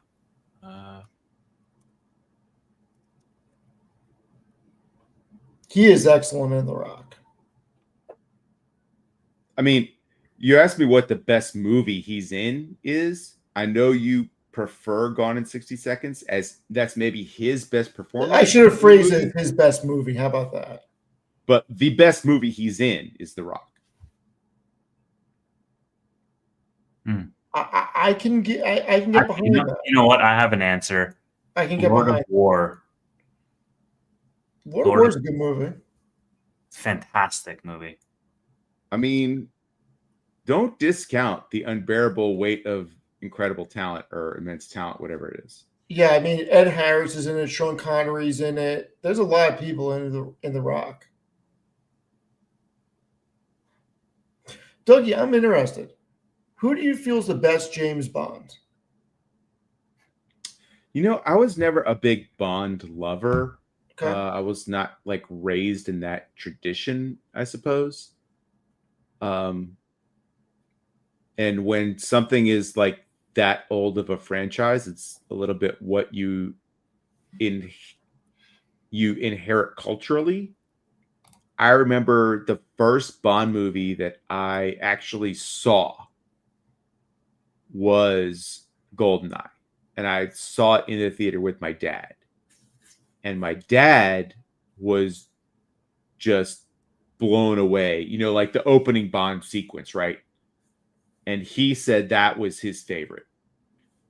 And you preface this with I used to stay up late with mom and dad and watch Remington Steele when we were kids. So we already liked Pierce Brosnan. Right. Right. So, and you know, and I mean, I was like a kid. I was like 11, 12 when we were watching Remington Steele. And so when the GoldenEye came out, Dad and I went to go see it, and he loved it. And so then that was the best for me. And then the GoldenEye game came out for the Nintendo 64. And so like that whole like thing centered around Brosnan, because he's already British, Irish, right? He's got a little punchiness to him. He can be totally suave, debonair. I know people love Daniel Craig, but I don't know. Yours is my number two. I mean, GoldenEye was my favorite Bond movie until Casino Royale. Yeah, the Casino Royale is so good, but Quantum of Solace is so bad. So bad. It is so bad. I can't love Roger Moore because of the Rocketeer. Have a good night. Have a good night, guys. Tevis. Yeah. I can't love Roger Moore because of the Rocketeer. Do you know what I'm talking about? The Rocketeer? No. Pull it up on Wiki or something. You probably saw it. It was a Disney movie in the 90s. Definitely didn't see it. I never used to watch Disney